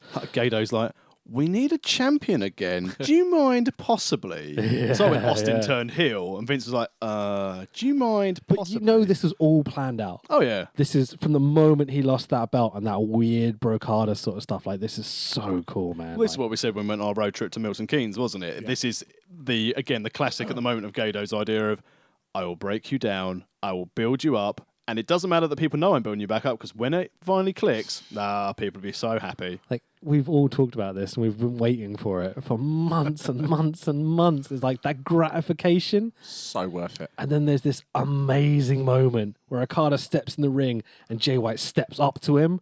You're like, oh, and Okada doesn't even look at him, walks straight to the corner, full confidence, full Rainmaker pose, and you're like, oh, this is awesome. He wants to kill him. He doesn't give a fuck about him because he's the king, he's Okada, he's the fucking Rainmaker. I was just spaffing all over the place, mate. Having a great time. So, it doesn't end there. I was spaffing all over the place, having a great time. Mate, I've literally written here, so cool, I want you inside me, Kazuchika Okada. Yikes. I love him so much. And I didn't a few years ago when he was doing the end of the title run. I was like, it's getting a bit boring now, and he's not had the greatest year, but just like this build and the storytelling. Amazing what character change does. Absolutely, mate. Yeah. Take note, other promotions. This is how you fucking do storytelling. So, Okada's flares are gone. He's wearing shorts. I've never been more excited to see a man wearing shorts in my life. I can't believe of a wrestling show of 4 hours and 40,000 people, the biggest pop of the show is a pair of fucking shorts. Fucking A, it was. It's the best moment ever. I was so happy. You've got bitter, twisted veterans at home watching that and going, I never got a pop like that. That's a fucking A, man. That's a fucking pair of shorts. Jim Cornette never got a pop for his fucking shorts. Conroy's favourite. Oh, did you see Cold Blooded Conroy? I did. He's having a bit of a feud with Jim Cornette online. I pointed out to him that it's really nice, though, that at least Jim Cornette said he wouldn't watch Conroy in another match, which means he looked at his profile to see that he was a wrestler. Ooh. Sorry, is a wrestler. So that's nice. Hi, Conroy. So, yeah, biggest spot of the night, taking off his fucking trunks to find his trunks onto death. Wait, take off his trunks? That's not what I meant to say. Only, clearly, this is what you wanted on your phone. I want a card to take off his trunks. So, Jay White... choppy your pee-pee. So, Jay White immediately bails out to the outside as soon as the match starts. I'm like, you fucking brilliant heel. Let's run through the match, then we'll talk about Jay White, all right? So Okada slides back in, and Jay's on the attack immediately, full heel. It's Okada's time. The Rainmaker is unbeatable. It feels like he's coming into this match. That's what they're portraying. Because we've seen Okada like this so many times before, and he's been unbeatable. It's taken Kenny Omega and like 10 One-Wing Angels and a million V-triggers, and Okada being in the worst state he's ever been in to be beaten. That's what they're portraying here. And obviously everything Jay does, Okada's like, fuck you, and beats him down with his moveset and starts to kind of work through this moveset. It's talked about like Bret Hart on commentary, and it's like, that's the best comparison I could think of. Like, very good. Yeah, and that he's got this moveset. Everyone knows what's coming. You can't stop it, though.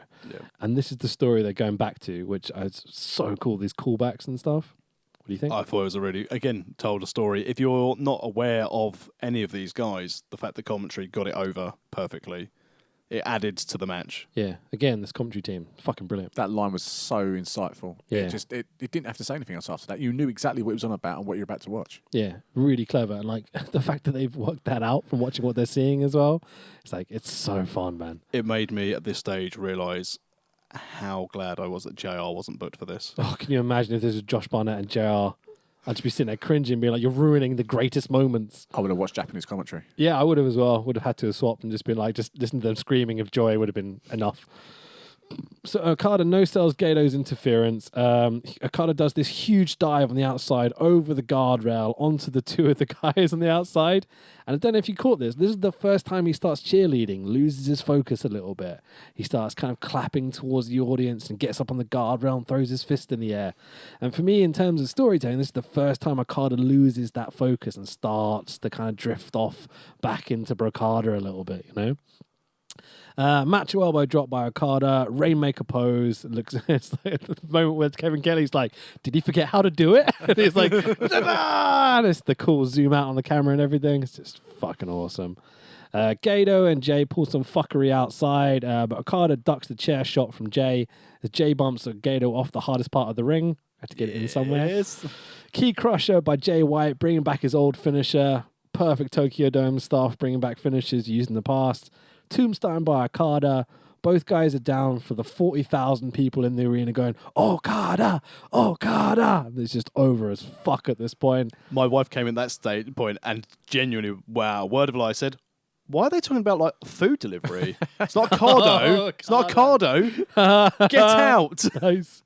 So finish reversal after finish reversal spot. These guys run a spot where they're both going for the finishes. And there may be 20 reversals there.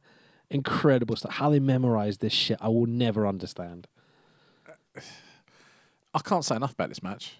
It's, what was it, the 4th of January? And it's going to be a match that's going to take some beating. It had everything. Those counters, after counter, after counter, after counter, it was just impeccable. Yeah, really smart, fluid wrestling. Like you can see both guys getting more exhausted as they're doing it as well, kind of selling that and such. We get the Rainmaker reversed into the Blade Runner by Jay White after all these massive reversals for the 1, 2, 3. And what the fuck? Okada jobs out to Jay White. Incredible. And new. I mean, no, there's no belts on the line. Sorry. Had to be done though this way. Oh, absolutely. Had Jay White lost this, it would have killed any momentum. Yeah. It's Okada, man. Anyone can lose to Okada and still be okay, I think. I don't think so in this case. No? Not in this build. Had Jay White lost this, that would have been, you're the Bullet Club leader, you've just lost. Yeah. Naito last year. Doesn't matter. I think the most over guy in New Japan. Naito, apart from Okada now.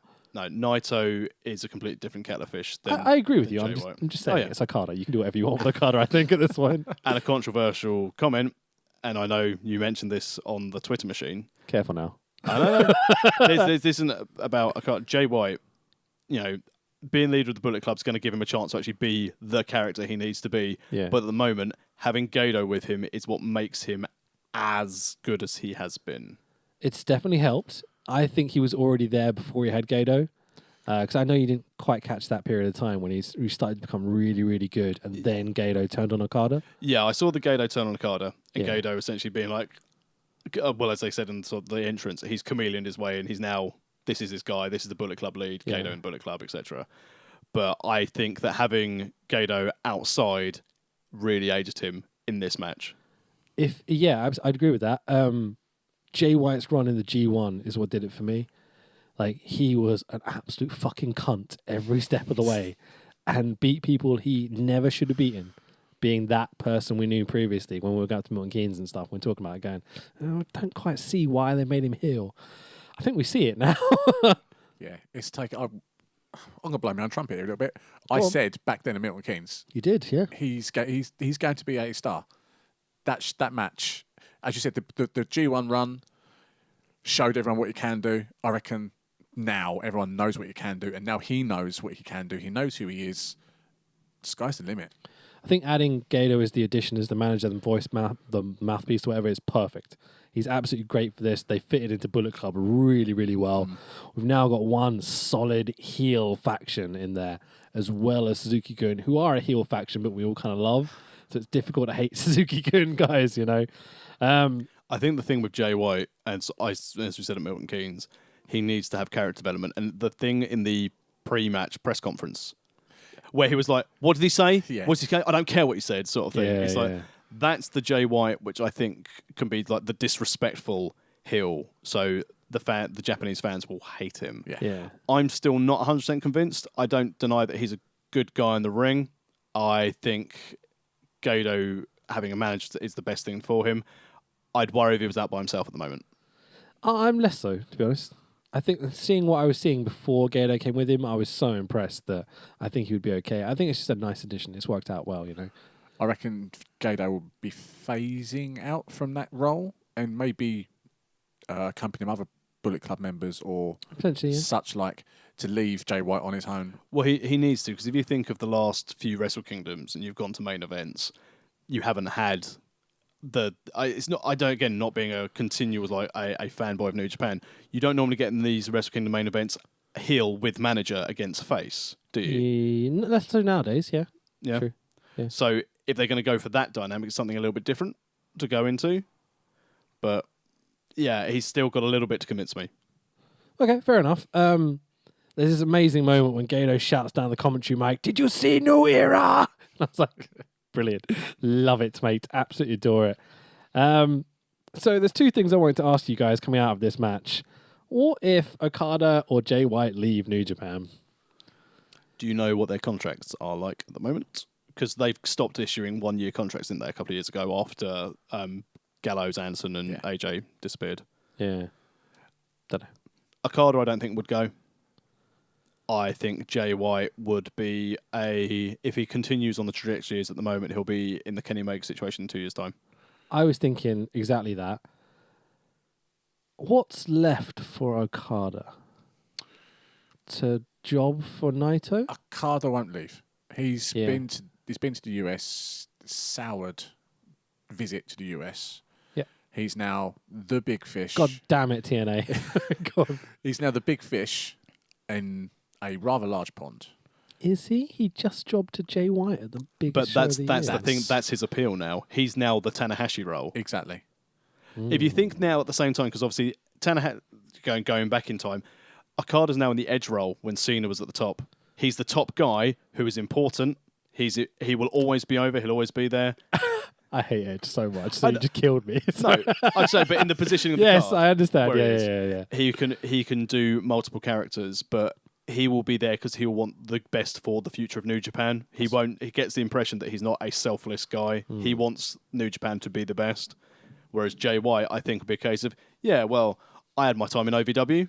Was it OVW he was in to start with? Oh no, Kenny was OVW as well. Kenny was OVW, yeah. Because he Switchblade was in the Switchblade's a young boy. He's come he's a straight young from, boy straight from through, New isn't he? Zealand. Yeah. Whereas I think Okada would stay. Whereas I think Jay White would go. Okada won't go. He's New Japan forever. Jay White, as you said, you can see him in the Omega shoes 2.5 years. He will be there to make Naito again that top level star. Without wishing to talk football too much, I feel that we're getting to Man City, Liverpool, kind of oil baron status of pro wrestling at this moment. If these big guys come in and throw this money like the Khans, then you might be seeing a lot of talent head that way just from the money. But I don't think Harold Meiji is his name, Meiji, who owns New Japan. Yeah, the CEO. I don't think he's got the funding he needs to keep these guys. But you can see that the continual conveyor belt of talent they bring through and build them slowly. So, like you said with Juice, again, partly that was his own way of doing it. I want to work as a young boy and work my way up. They're trying to test a way of actually making stars. I mean, look at our mate Dominator. Great Khan. Great Khan. Love that guy. He's awesome. I love that guy. Yeah, I know you're not a fan, but he's out doing the tours. Yeah. And they are going to build him to be something quite important, I Did think. you not like his Young Lions matches? You must have seen some. What, Dominators? Yeah. No. Really? No. Not a fan? Okay. As someone who uses a Mongolian chop 90% of the match does not do it for me. He's Mongolian. I don't give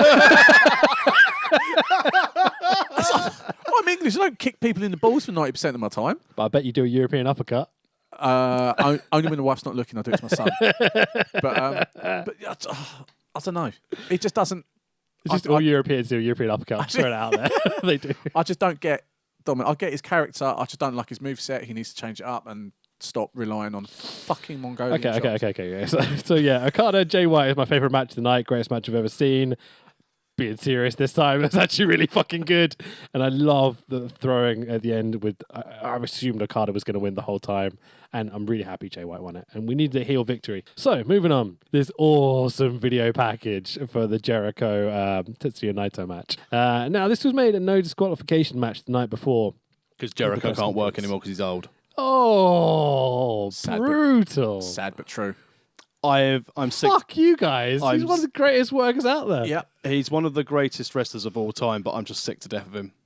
Jericho? Yep. Really? You're sick of Jericho? I wouldn't go that far. But you watch WWE still? Yeah, because he's not there. When was Jericho last in WWE? A couple of years. No, I'm aware, yeah, but like, come on. I'm not sick of Jericho, but Jericho sticks his fucking nose in everything to try and make it about Jericho. Jericho signed for AEW because he thought he'd be the big name, and then he wants AEW probably to be about it. It's even his promotion was like, I don't need the money. It's like, all right, prick. I don't need the money. He's a heel. He's working. No, that promo was about making the entire universe great. He may be working. He's being a cunt of a rock star. That's his gimmick. I'm bored of his in-ring stuff. Oh, you've just been worked. You're just gutted.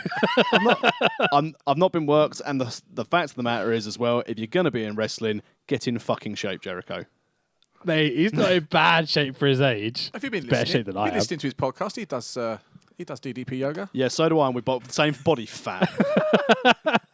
So we've got a no DQ match for the IWGP Intercontinental Championship of Chris Jericho, who's our current champion, against Tetsuya Naito. Naito's music hits. I get goosebumps instantly. Crowd instantly start chanting for Naito. I'm such a big mark for this lad.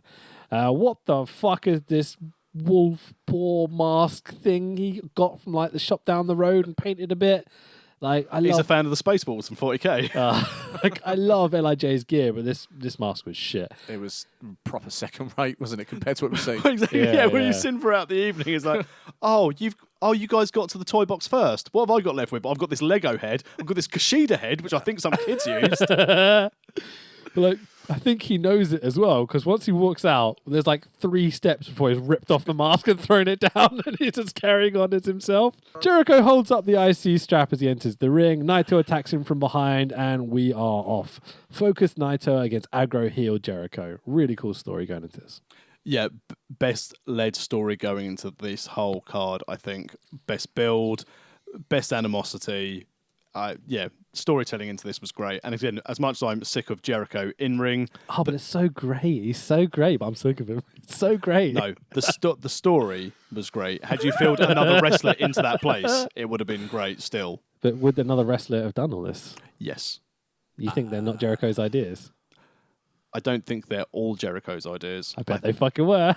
I've got a feeling Jericho had fucking huge input into this match. DDT by Jericho on the commentary table, and it doesn't fucking break. Naito's head just goes bang. Spike DDT. Mandrews and Eddie Dennis basically sent their tables from Wembley over there. Suck on this, wankers.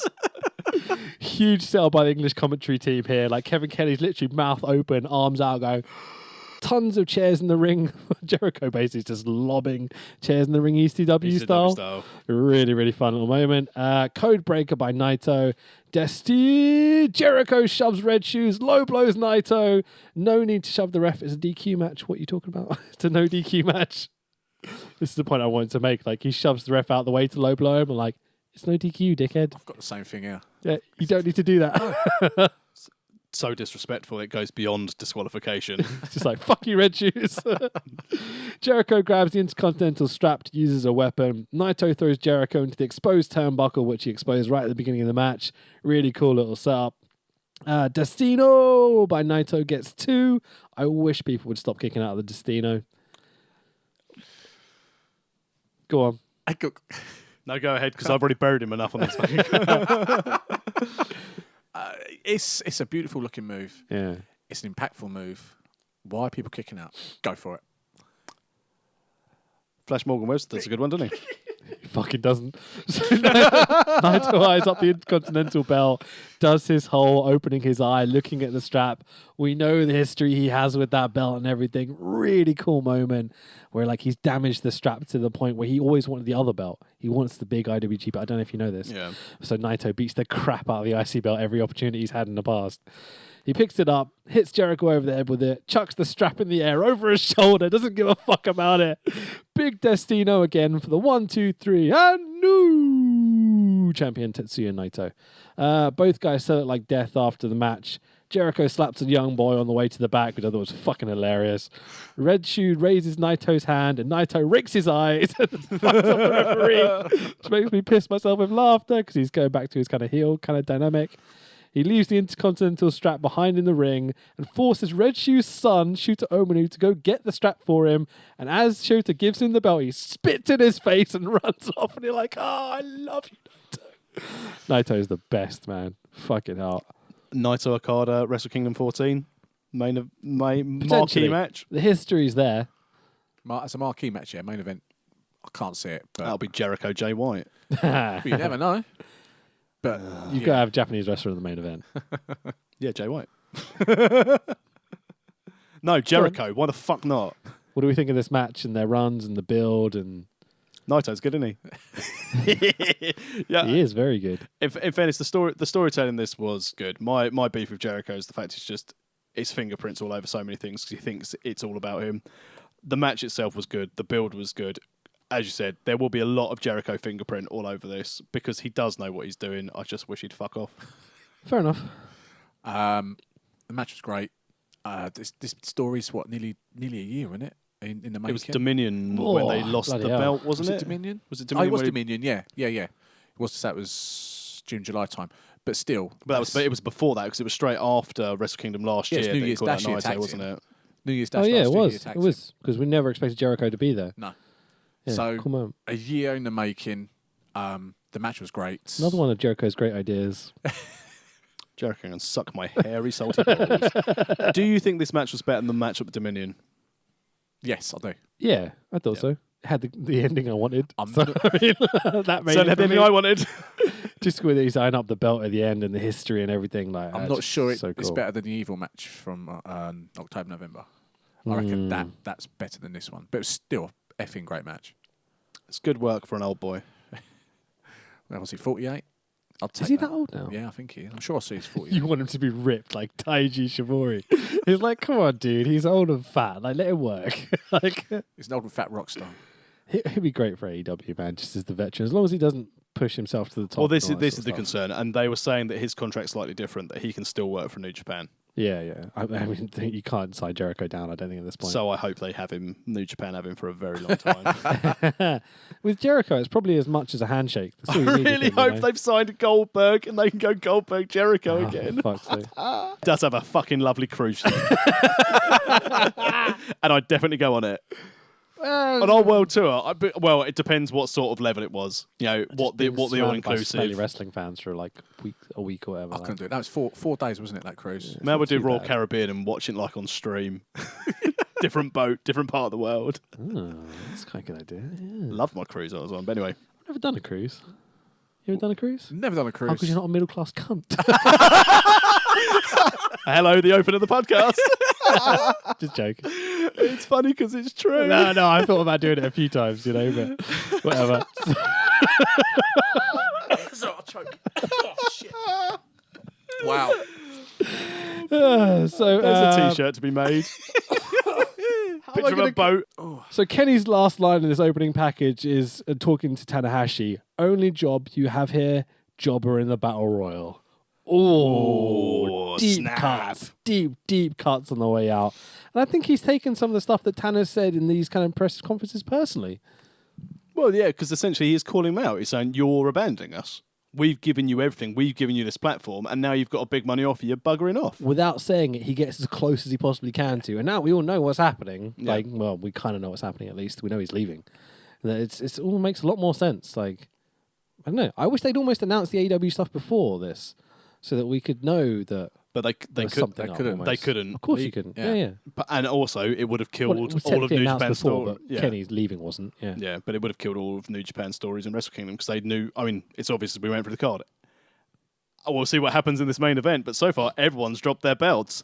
I wonder if everyone losing the belts is a setup so that Omega retains. Let's find out. So Kenny Omega is our champion versus Hiroshi Tanahashi. Oh, go Ace! Do do do do do do do do. I'm obsessed with this music. I love it so much. Like I know everyone loves the old Tanahashi music. I do as well. But it's so cheesy and it suits him and it's the old air guitar bullshit, you know? I don't know. I like it. I like shouting Go Ace every now and again. My favorite thing about Tanahashi over the last year is that, you know, he gets to the chorus and goes down, down, down, down, down, Go Ace, down, down, down, down. There's only 2 of them. Yeah. Tana always does 3. 3. He always misses the last one of this. He always goes, Go Ace. And it doesn't happen on the music. And it's like, oh, I love you so much. Kenny's music drops out on his entrance. And we get this epic 8-bit game video kind of presentation and this awesome cheesy video game music as well. Do either of you get the reference? There was a reference in the music somewhere here that someone was talking about on Twitter, but I didn't have time to I look it don't up. know. All I know is that he's a big gaming fan and Yeah. he'll probably tag someone with Xavier Woods on YouTube. Yeah.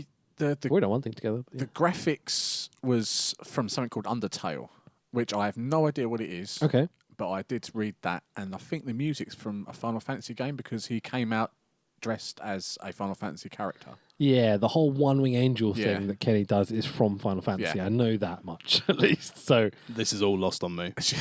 There's going to be some awesome wrestling nerds out there that are going to know all this and be like, you fucking idiots, never listen to this again because you don't know it. But like, yeah, we'll never play Final Fantasy. That's right, wrestling fans. I can tell you all about different types of caviar.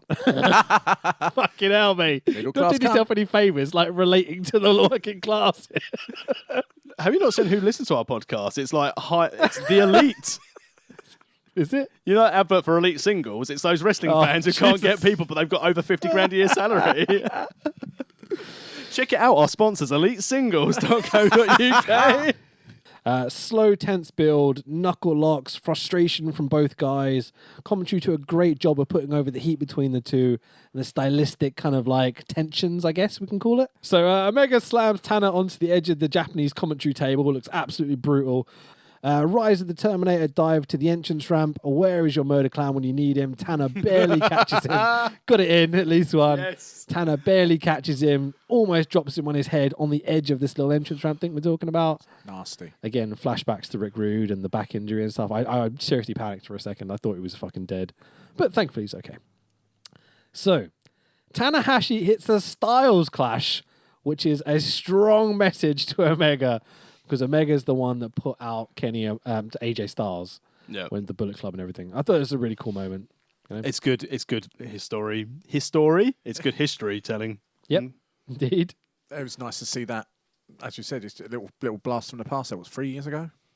Yeah, I guess it was now. Two? What were we in the 3?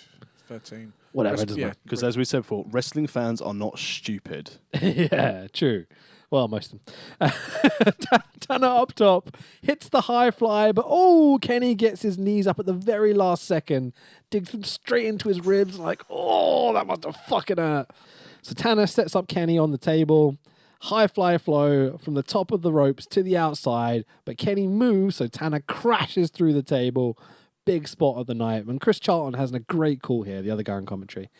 He says Chekhov's gun is smoking. So he's talking about how Kenny uses how Tanner was talking about Kenny using tables, now his style isn't classy and all this sort of thing. Tanner goes for that one big spot and fucks it up and crashes out on it. Yep, great telling. Like, people complain that Japanese wrestling doesn't have storytelling. I'm like, what the fuck are you watching? Because this is beyond anything WWE have done in years. And in fairness, every match throughout this card had storytelling start to finish. Yeah. Absolutely. I'm just convinced by the whole thing. Omega powerbombs the shit out of Tanner a bunch of times, gets a very close 2-4, which is, in anywhere else in the world, is a clear 3. But in Japan, we spent ages doing that last 4. Yeah. Like how El Hebner used to count like the last pinfall of the biggest WrestleMania match. He would always count it ridiculously slowly just to make sure that everyone kind of counts along, and little things like that I need more of in pro wrestling. Kenny chokes Tanner, going full black hat heel at this point because he's getting frustrated that he can't put him away. Sling blade by Omega, high fly flow by Omega, and Tanner kicks out at 1.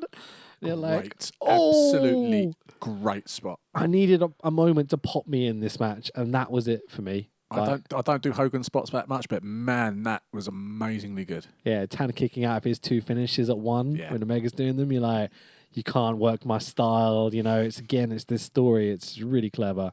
Many V triggers by Omega. That move is oversaturated. Yeah, oversaturated. Yeah. That used to be really over with me. Now he does it. I'm like, it's a knee strike. Yeah, cool. Followed by, this isn't going to finish anyone. We're going to see about 12 of these. Yeah. Another one. 20 a match. Yeah. Boring. Goes for the one wing angel, reversed into an inverted Rana by Tanner. How the fuck do you do that? But that was pretty impressive. Tanner struggles to hop over the top rope, but still hits the aces high, the standing high fly flow when the guy's standing. Hops back over the rope this time. No struggle this time. High fly flow by Tanner. Gets a 1, 2, and Kenny kicks out. Tanner back up again, but V triggers by Omega. Top rope dragon suplex by Kenny. Holy fucking shit, I thought he was going to die. Thank God Tanner over-rotated and flat bumped, because this could have been awful. Scary. Could have been awful. Old man taking a dragon fucking suplex off the top rope. Like, no thank you. Guess what happens next? V-trigger.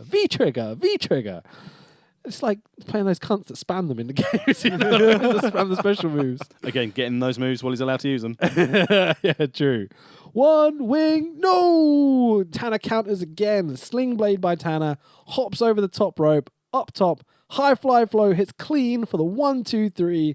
And your winner and new 67th IWGP Heavyweight Champion, Hiroshi Tanahashi. His 8th championship run. Wow. Good. Not better than I expected, to be honest. I was invested so much in that match, and I didn't think I would be. Okay. I came for Ibushi and Ospreay, Yeah. and I walked away talking about that match. Just under 40 minutes, and it didn't seem like it was 40 minutes, did it? Yeah. Felt like 15, 20. Yeah. Comfortably. I didn't realise. As soon as you said that, I was like, whoa, 40 minutes? Yeah, 38 minutes and change. Wow. But I think as well, if you think about that, we had Jericho Naito was 14 minutes, 18 seconds. Really, that short? Yeah, 14, 18. So I the would fact say you've got just- almost 3 times the amount, but they both seemed, when watching them, the same length. Yeah, that's exactly what I was going to say. Yeah, perfect. Both guys down selling the shit out of this match after it. Chris Charlton explains that Tanner's the first person ever to turn the G1 briefcase into a title win at a main event at Wrestle Kingdom, which I thought was a really cool moment. Again, Chris Charlton doing an amazing job on commentary. Doesn't speak when he doesn't need to, gets the information when he needs to, is more willing to do a bit of colour here and there as well. I was quite impressed with the boy. It's nothing to do with him that he's my friend on Twitter or nothing. Look at us, we're a wrestling fan. Hi, Conan. How you doing, man? There's Tanner's emotional speech thanking the fans. Tanner thanks Shibata as well, which I thought was pretty cool for the inspiration to get back up there to this high level. Tanner does the air guitar stuff after saying that he hasn't got the energy to do it. It's super cheesy, but, go Ace! Yay! Tanner poses, walks up the ramp with Pyro. Where was Jay White to ruin all this? Because that's what I wanted to happen. Can't take that fairy tale moment, though, can you, from an old man? I thought that's what this is all about. I thought it was to set up, good guy Tanner against, this cunt we've got called Jay White. I was waiting for the run-in or something. Yeah. But it's Wrestle Kingdom. You don't get that at Wrestle Kingdom. Well, not at the end of the main event. Yeah. So it will happen. Yeah, I'm fine with it. It's okay. It's good. Now we know that. And when I was doing my picks, I picked Kenny to win this because I didn't think he'd be leaving. I just couldn't see it happening, but it seems like it's happening now. I've always been, as I keep on saying in previous pods, wait till the 4th of January, because they're all going to go. I had originally expected him to go with Bucks and Cody. I genuinely do think he's going to go to WWE. I know everyone's thinking he's going to... What's your reasoning behind this? You've said it a few times now, and I don't understand it. Why would he want to go to this big, over-bloated roster where he's going to get, ignored? He's potentially 35, less the money. money they're going to offer him. And You think they're going to offer him more than the Khans will? Yes. I reckon I'd be they will. shocked. I reckon they will because they really, really want him. They want him, they need a star, and he has, if he can go up to Vince McMahon and Triple H and basically say, oh, really, I'll take a year to bed in, then you're going to fuck off and do the XFL? Right. Okay, well, here's the people I want to work with. And can you imagine the people who want to work with him? AJ will want to work with him. Dragon will want to work with him. Rollins will want to work with him. And already if you're thinking, that's 3 feuds, that's 1 year done. Because they won't half-ass it. Great. Yeah. And yeah, AEW's a good idea. AEW is going to be fantastic. And I said to you both on group message last night, I've not been this excited about pro wrestling, considering in the last pod of last year, we put the sort of Damocles over wrestling, said it's got a 5-year shelf life. We're on D-5 years. Yeah. I'm excited about wrestling. Specifically WWE. The wrestling's going to be fine. It's not going I'm excited about AEW, but I think, as I said, long term, AEW need a maker to go elsewhere. And also from his standpoint, if, let's say, he signs a 1-year deal with AEW to see how it goes, and it doesn't take off, are WWE going to offer him the package they're offering him now? Because again, I know it's all internet rumour. The fact is they don't have a top star. They don't have a big draw. And that's not saying that Becky, Charlotte and Ronda are not doing a cracking job because they're knocking it out of the park. But for Vince McMahon to be in the position to now have to turn around and go, this is our only chance for a decent main event. We don't have options. If you've got Kenny versus Dragon, Kenny versus AJ, Kenny versus Balor, you know you're going to get a good match that people are going to want to see, and Kenny can transition over to the casual fans. I think it's about the money, and I think he'll stay there for 2 years, then he'll go to AEW and be the big switch. To me, everything you're saying applies to AEW as well, and they're more desperate for a star. I don't think so. I don't Who's think their they'd top start star? with Jericho and Cody and the Bucks. The thing is, though, we're all saying about Tony Khan's money, and that's great. But to start with, if you don't have a TV deal and you're going to start paying these guys big money straight away for no return, yeah, you're going to do Double or Nothing. 17,000. I think it will sell out. Yeah, because I'll people be get on surprised if it board with it. doesn't. Yeah. I don't think he'll sign a long-term deal with WWE. I think he'll sign for 2 years, and he'll go to AEW after that once it's all established. I just don't get the logic. I don't see why he'd do that this late in his career. I think he's made enough money from New Japan. He doesn't need to. If Kenny's got the insurances from Uncle Vince and from Triple H, that he can get exactly what you just said there with those feuds or guarantees of, being on top at least, I reckon he'll go. If he doesn't get them, I don't know what he's going to do. I'd be very surprised if he didn't have WWE. I think going to AEW is a risky option. I don't think it's going to fall on its arse. I think it's going to be at least moderately successful. I want it to be the best thing ever. I want it to be network TV deal. I want to have streaming services. I want it to have content. But again, the Khans are running a business. They want big stars. But if they want big stars, to put it out there, who would you consider at the moment would be a bigger marquee name? Would they throw that money at Kenny Omega, or would they throw that money at CM Punk? Oh, God, no. I think CM Punk's done. I don't think he wants anything to do with the wrestling at all. No, but he's now luring, he's now wavering on his, I'm never going to Let me risk it. explain my logic between why I think Kenny's going to go to AEW, right? Firstly, on the BTE stuff, they're still involving Kenny in that storyline and stuff, and I don't know why they'd be doing that for another company. If Kenny goes to All Elite, he's the biggest fish in a very small pond at this point, right? If it goes really well and he makes a fuckload of money, he's the top star. He's the guy that made it happen. He goes down in history as one of the greatest guys ever, right? One of the most influential guys ever. If it all crashes and burns, goes to WWE. I'll switch it to the other side of things, though. As a man who likes wrestling, he's worked with all these guys before. Yeah. He's never worked with... And he got shat on hard by the WWE. What, in OVW, where everyone got shat on hard because Cornette was running it? He's talked more than just that on a few shoots. But yeah, he's not a fan. Yeah, well, I said... And he's had this opportunity to go last year and he didn't. He wasn't as big a star as he is now, though. I think he's a bigger star now. After that main event with Okada, you don't think he was a bigger star than he is now? I think... After losing to... Because I think that brought eyes to him. And then his involvement with being the Elite and the rest of those boys has raised his profile more so in 12 months. I think from you as a wrestling fan, yeah, he's at the top of his game. I think Okada Omega last year brought casual fans to know who Kenny Omega was. Because you've seen him, they're doing an HBO documentary on him. I know the only thing which could go for... Really? I didn't know that. But the only other thing which could go towards your thought that it'll go to AEW, HBO were filming the rally. Right. So if HBO were filming the rally and HBO are filming Kenny Omega, Okay, I see what you're saying. potentially there's there. I'd like him to go to AEW because I like the fact that all these big stars could sit there and say, I don't need WWE.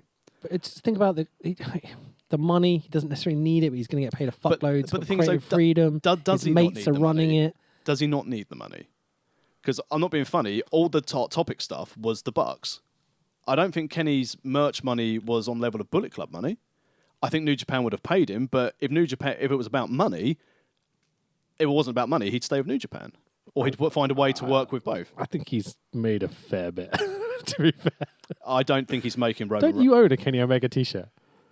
I like Kenny Omega. Yeah, and I think he's... Yeah, but that came from my Wrestle Crate, so I didn't pay for it. okay, fair enough. But, yeah, I think from a business standpoint, WWE can afford him. It's guaranteed money. I don't think they can. But... Of course they can. They've got $1 billion deal coming in. I know that, and again, the Khans have to run... I'd be worried if I was WWE right now. I'd be worried in 5 years' time.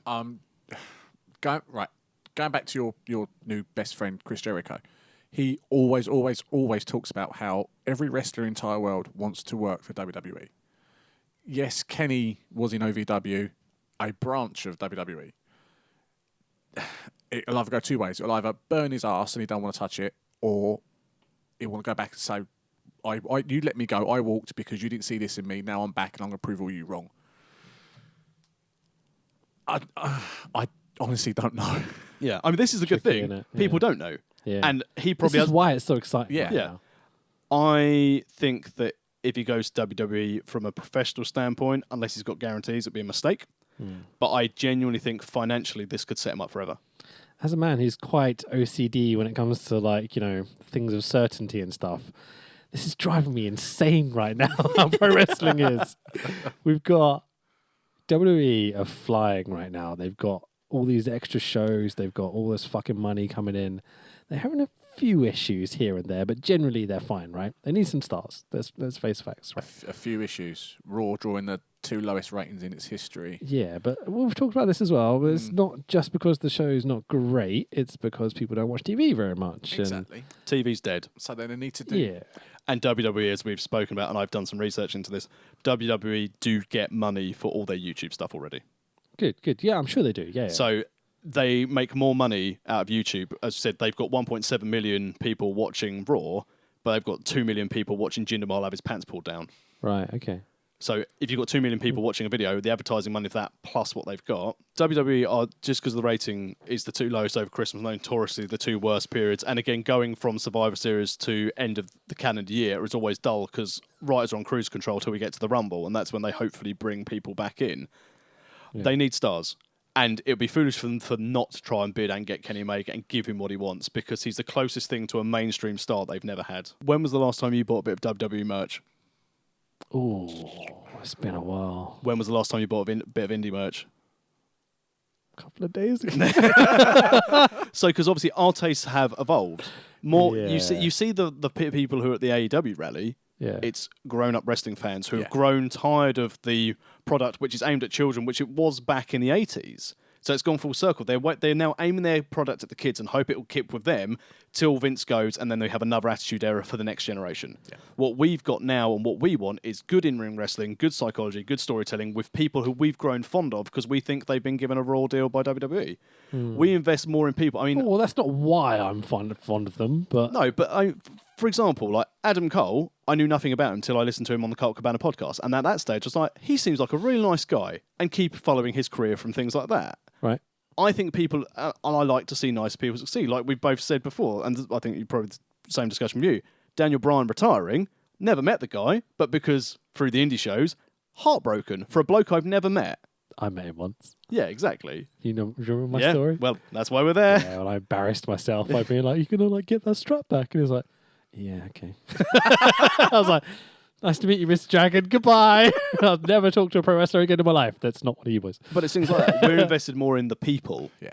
and the storytelling and the behind-the-scenes stuff rather than the large-in-life characters. That's why Roman Reigns was so over when he was wrestling, because he's the superhero. To us, he's a guy who's decent in the ring, but we hate him because Vince McMahon has basically said, here's a guy you guys must like. And that's why we looked elsewhere for other products. Looking at with your adult eyes, Yeah. go back and watch Ooh, Hogan. my adult eyes. Go back and watch Hogan in his prime. On that Oh, Gorka no, video. Jesus Christ. No, like- Oh yeah, he's trash. Yeah, Right. yeah. And then I was never a fan of Hulk Hogan though. But yeah, nor was I. I was a Warrior fan. 'Cause even Yeah, I me knew my too. shit back then. But thank you. But Well, Queering maybe doesn't make the world go round. Go on. but that's what Reigns is to the kids. He's there. Oh yeah, I get that. Yeah. So yeah. that's and we see a mediocre. Why do 50% of them boo him when he's at the live show? that's because it's the adults who've adults- taken. It's the adult fans who No, still won't let it's go. not. It There's is. kids at rings. I pay attention. There's kids that don't like him as well. Hang on, wait. You watch the product? Occasionally, once in a while. When I Dragon wins the belt, I watch SmackDown. I took my son to a house show at Wembley. No, it wasn't. It was the O2 a couple of years ago. Yeah, and he hates Roman Reigns. Thank you very much, Mark. I said to him, "You cheer who you want." Basically, the Jim Smallman bitch. Yeah. Just Yeah. cheer, boo, do whatever you want. Ignore the other I don't adult care. dickheads. Yeah. So he was cheering and booing everyone. The main event, Reigns comes out, and he literally got up to get off his seat to scream and yeah, go on. And he got drowned out, and he sat down. I've never seen a little kid look so heartbroken. Oh. And I've had to explain to him, don't ignore them. It's like 17,000 others. Ignore them and just shout your bloody heart out. Go for it. Let's go for our classic World of Wrestling podcast. Cornflake rating, going around the table. Starting with you, Rich. Out of 5 cornflakes, how would you rate the show? Tanahashi and Kenny Omega was my favourite match of all time. I loved it. Had to throw it in there because I missed it. 5 stars, 5 stars, 5 stars. I can't doubt it in any way, shape, or form. 5 stars in the Loved Tokyo it. Dome. Absolutely, mate. Can we go 6 cornflakes? And not quite, because it didn't have that big main event I wanted. But I'll take it good 5, solid 5. I'm going to go 4. What's wrong with you? Just because, as an event as a whole, there are a couple of matches that didn't quite reach the expectations and levels of other matches. So I will go 4 and best event of the year. Yep. It's 4 days in. I know. Mark. Thank you. I'm going to go with 4 hard to cornflakes for me. disagree. Yeah. Very good wrestling, bell to bell, good storytelling throughout. Lose a cornflake because Jericho was there. Yeah, really enjoyed it. Cool, awesome. Right, so we're going to quickly finish with the games. This has been a very long podcast. So we're going to play a new game today called Who the Fuck Is That? So at the end of the Super Quiz Cup, you guys were on opposite teams and you got incredibly close to knocking off our champions, the close personal friends, okay? You literally got within 1 point of knocking them off. I know. I'm still having nightmares about it. And there was some sort of bullshit that happened where suddenly we decided that these 2 idiots sitting at the other end of the table were going to do random questions to decide who wins this amazing quiz that I spent months setting up. So we spent months setting up, I should say. So I'll think of a professional wrestler, and one at a time, you will ask questions to try and work out who this professional wrestler is, okay? You can take as many guesses as to who this wrestler is, but once you've taken a guess, you can't ask a question. All right? So you ask a question, you ask a question. If you take a guess, you then can't ask a question. He gets to ask a question or a guess. Get it? Mm-hmm. Okay? So I'm thinking... Oh, very quick. Does that mean I can't ask a question and then a guess? Exactly. So if you take... No. Because if you ask a question, it's his turn. Yeah, but then if I ask a question that gives it away... Yeah, exactly. Do you see what I mean? So you have to take the risk, whether you ask the question or whether you assume the answer. When you say this quick game for every single professional wrestler... Don't worry. We're going WWE for this one, okay? Okay. All right? This shouldn't be that difficult. All right? Okay. Go ahead. As you're the guest, we will let you start. Mr. Mark Blake. Are you male? I am indeed.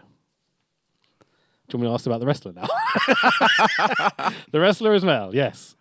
Have you held one of the top belts in the promotion, as in WWE or Universal title? I'm going to have to quickly check this because I don't really watch WWE. Is it the Sandman? I'm going to say no, even though I don't really know. But no, he has not held one of the major belts. So no. No. Right. Have they main evented a WrestleMania? No. Don't think so, no. Are they currently active on today's roster? Yes. Will they be featured on the Royal Rumble pay-per-view in a couple of weeks? You'd expect so, yep. Is it Drew McIntyre? No. Do they have a tag team partner of some description? Not currently. Do they have blonde hair? No. Is it Finn Balor? No. Are they over 6 foot tall? They are.